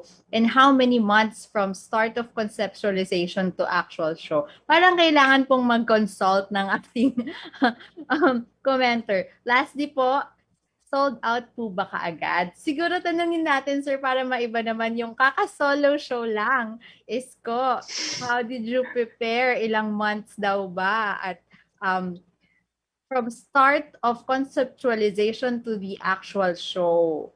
So, ilang pieces ba yung ginawa mo? So, siguro ikwento mo yung experience from your previous solo exhibition. Gusto ko lang din sa kasi after nga manalo sa Metrobank, ano yun dati kasi ini-aim nung mga kaibigan ko, ini-aim namin na manalo sa Metrobank bago mag-solo show. Ganun yung ginagawa namin. Tapos, nung time na yon parang, kasi nga, dahil napasok na rin sa mentorship, lumakas na yung loob mo mag-solo. Tapos, nagkataon-taon lang na, yun, dahil sa Metrobank, mayroon din silang, yun nga, sa solo din, tutulong sila makapag-solo. Tapos, nasunod doon sila Sir Esky din. Kaya, kasi ang hirap nung gumagawa ka ng solo, iniintindi mo yung budget mo. Pero, nung time na gumagawa ko, sobrang gaang kasi parang wala, gagawa ka lang, ganun. Tapos, andun din yung kaba na baka hindi ka rin makabenta kasi lalo na iba yung nilabas ko nung first solo. Tapos, sa pagsosolo naman, sa pag-iisip ng konsepto, ano siya sa akin kasi personal experience ko yun. Bali, nangyayari sa akin, meron akong concept kasi nga mahilig ako maglilista. Minsan nagkakabali-baligtad Minsan iniisip ko ito para to sa fifth solo, para to sa pang-anim. Pero minsan may dumarating na parang ito yung naaangkop. Tapos aaralin ko yung solo show na yun. Ngayon, nung nakaraan yung show ko ngayon na running pa rin siya hanggang March 10 ata. Hindi ko sure. Tapos, ayun, sa Yuchenko Museum siya. Matagal ko na siyang maisip Kumbaga, ngayon ko lang siya nilabas. Parang sunod-sunod lang na ganun. Pero ang dapat talaga mauuna yun. Tapos, ganyan. Tapos hanggang sa yung paggawa, ang pinakamahirap kasi doon yung yung sa pag-aaral. Parang ang tagal mong aralin bago mo i-show. Hindi lang yung basta naisip mo, show na. Parang gano'n. Tapos, importante din yung ginagawa ko, yung sukat ng gallery. Ayun, unang-una pag may nag-aalok ng solo show, hingi ako ng floor plan. Or minsan, pag di ko magets yung floor plan, pinupuntahan ko mismo yung gallery para magsukat mismo ng pinaka-wall. Tapos minsan binabate ko dun yung piece para minsan inaral ko rin yung structure ng isang lugar para pagpasok dun baka kasi mamaya ang lilit pala ng gawa tapos parang kumakalog yung gawa mo, hindi balance dun sa gallery, ang laki-laki pala tapos yung gawa mo, ganun. Sinasama ko rin yun sa mga notes ko. Tapos ano pa ba? Ayun, isa pa yung, kasi sa akin kasi ako pa rin yung gumagawa ng mga canvases ko. Mula stretcher hanggang pagbalot hanggang sa pagpopondo, tapos photoshoot ng mga ipipinta ko. Tapos yung bilang naman ng artwork, nakadepende pa rin sa dami ng wall, ganun.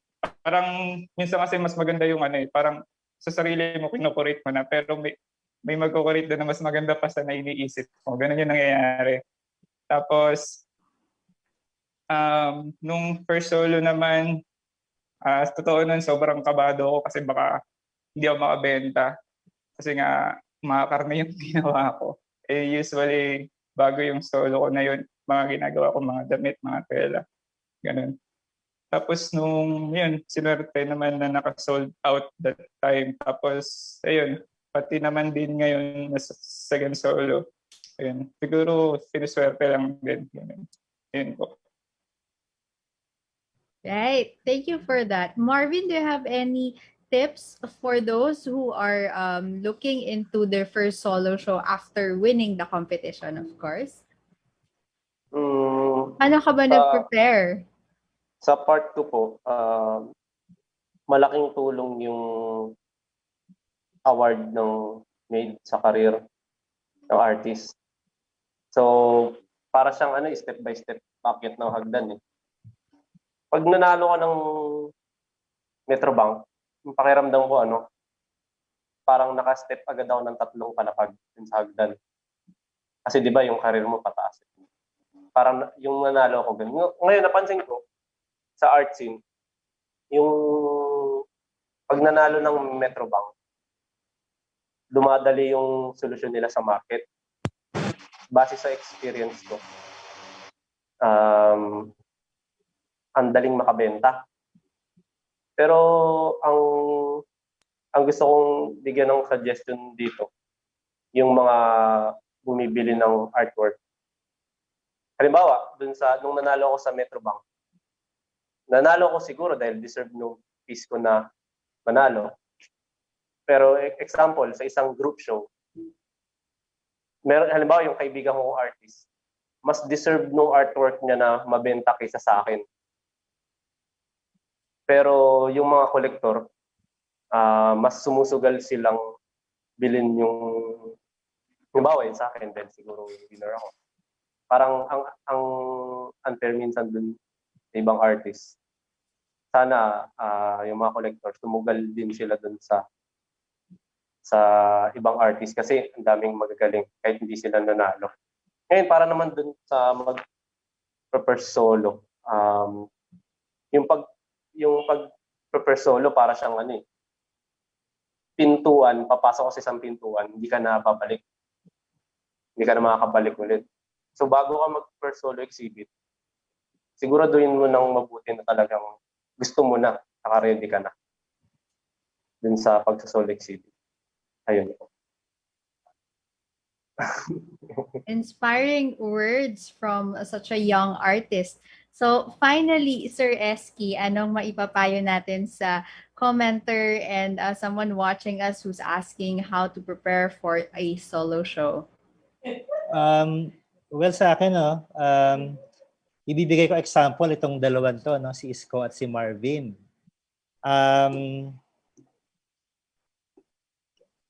Yung parehong solo show nila, first solo show nila sa Eskinita, parehong sold out. Okay? So, masaya kami na sold out, pero hindi lang kami masaya dahil sold out.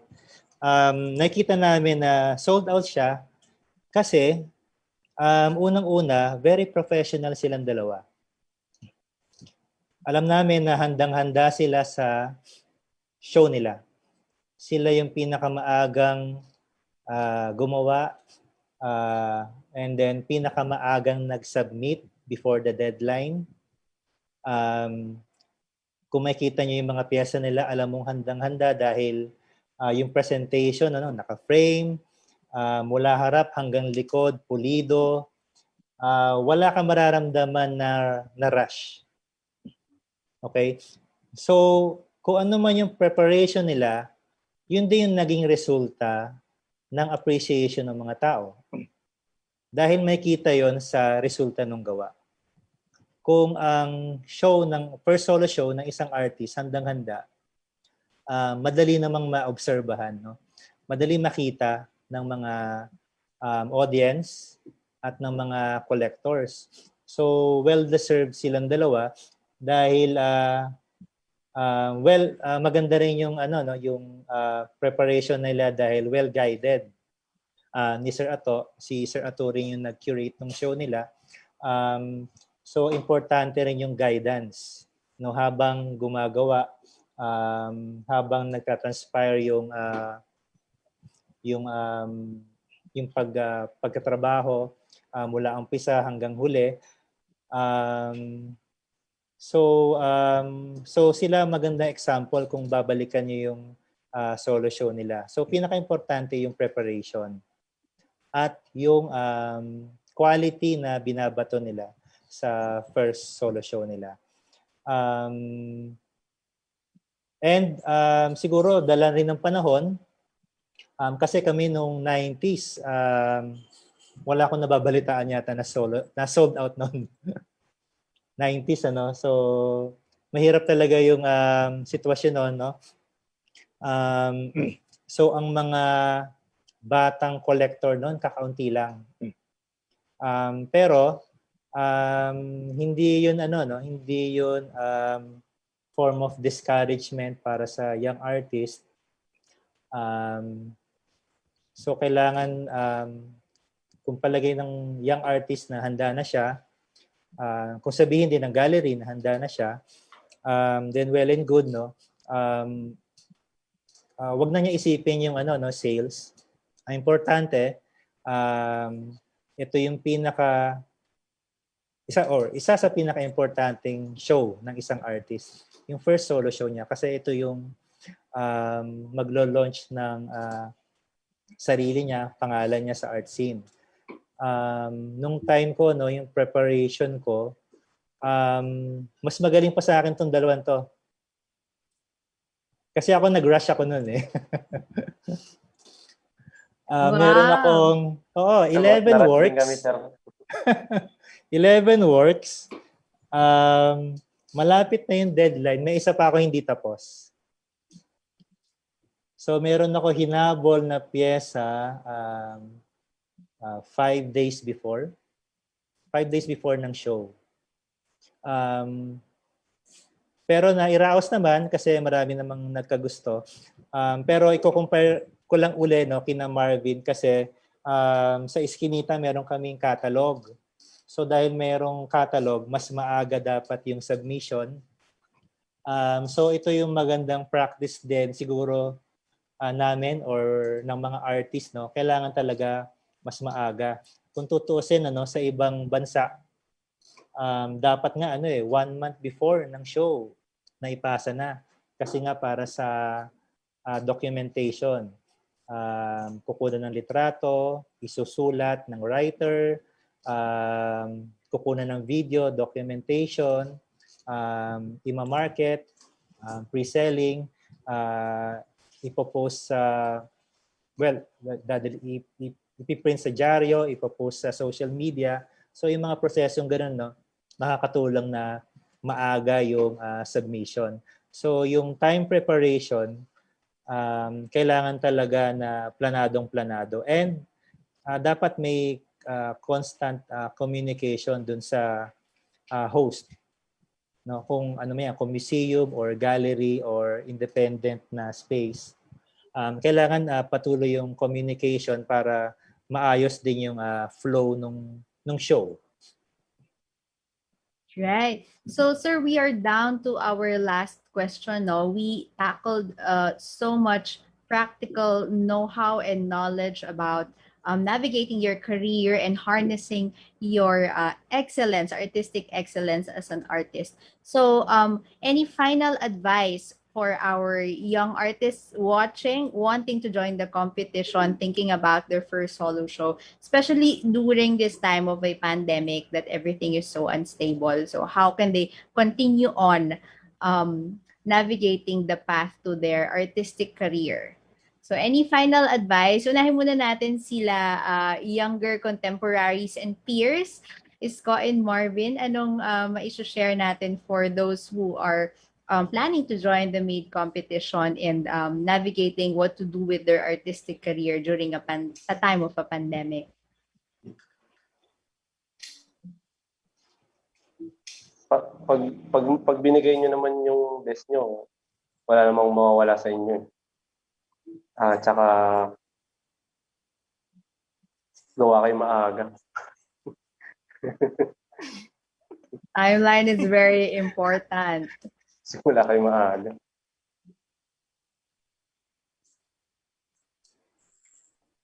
Isko yan, maaga gumawa yan.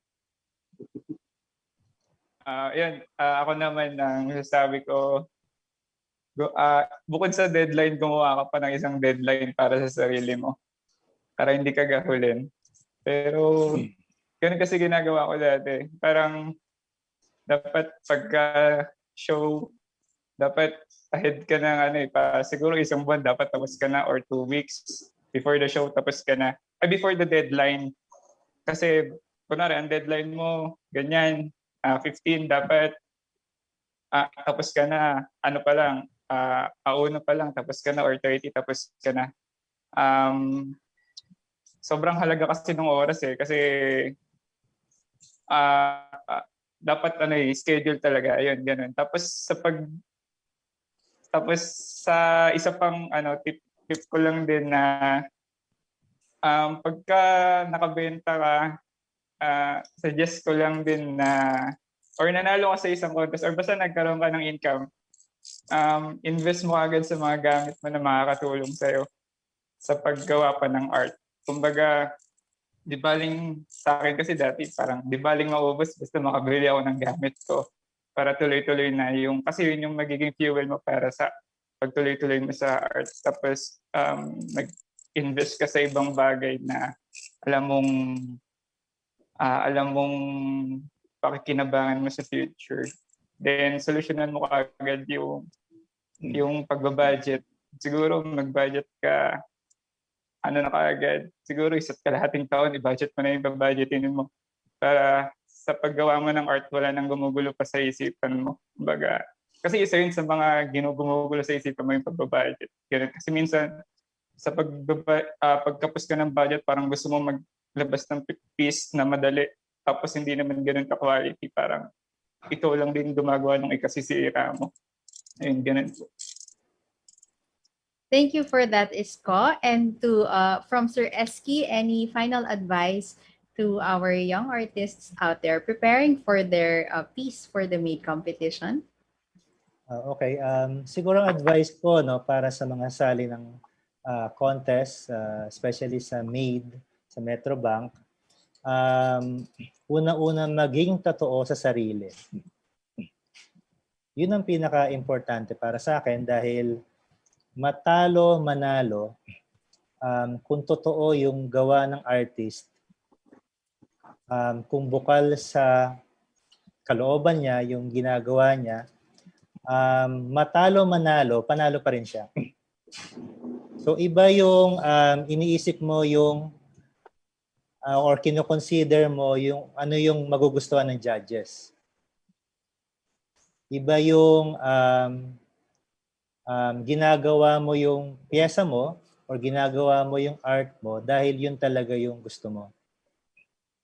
So, matalo manalo sa contest, kung totoo yung trabaho ng isang artist, after the contest, marirealize niya dahil natotoo yung piyesa niya, hanggang sa paglabas niya ng contest circuit, halimbawa pumunta na siya sa mga galleries, nag-exhibit na siya, yung kahit yung piyesa niya na natalo, pwedeng meron pa rin magkagusto na ibang tao, na ibang audience, ng collector, ng curator, ng gallery. So yun yung pinaka basic actually na na criteria kung bakit kailangan gumawa ng artist dahil ito nagbumula sa sarili, hindi kailangan galing sa magazine, hindi kailangan galing sa Google. Kung very sincere, very sincere yung paggawa, nagiging mas authentic yung trabaho. So, yun ang pinaka-importante sa pyesa, yung idea ng authenticity. At makikita yan ng mga tao, ng audience, sa loob at labas ng contest. Thank you, Sir Eski, for such an inspiring advice for our young artists. So this afternoon, we had a very good discussion, nuggets of wisdom straight from our MAID awardees regarding harnessing your own creative potential, navigating your careers through mentorship and mentoring, as well as sharing oneself as a mentor and an artist practitioner. So just like in joining the MAID competition, after winning, there are various platforms and trajectories which the artistic practice can take us and can take our winners. So maraming pong salamat, Sir Eski, Marvin, and Isko, for spending your Saturday afternoon with us. Of course, most importantly to our the people watching us over Facebook Live. Thank you for the comments. Thank you for staying with us. And we hope you enjoyed our online kwentuhan this afternoon. Salamat sa inyong lahat ng mga manonood at kasali ngayong hapon. We'd love to know more about you as well as how you enjoyed our online kwentuhan, as well as to continue the conversation by leaving us a message in our comment section or post an IG story and tag us at Made or Metrobank Art and Design. Ituloy pa natin ang ating kwentuhan online. So make sure to follow us and like our Facebook page at Made Competition and our Instagram at Metrobank Art and Design. So if you're an artist age 18 to 35 years old, iniimbitahan po namin kayo na sumali sa Made Painting and Sculpture Recognition Programs. Deadline of entries is on March 31, 2021. Links to the guidelines, basahing mabuti, and entry forms are pinned on top of the comments section. Magkita-kita po tayo ulit next month as we sit down with some of our female awardees in celebration of Women's Month. Maraming salamat and magandang hapon sa ating lahat.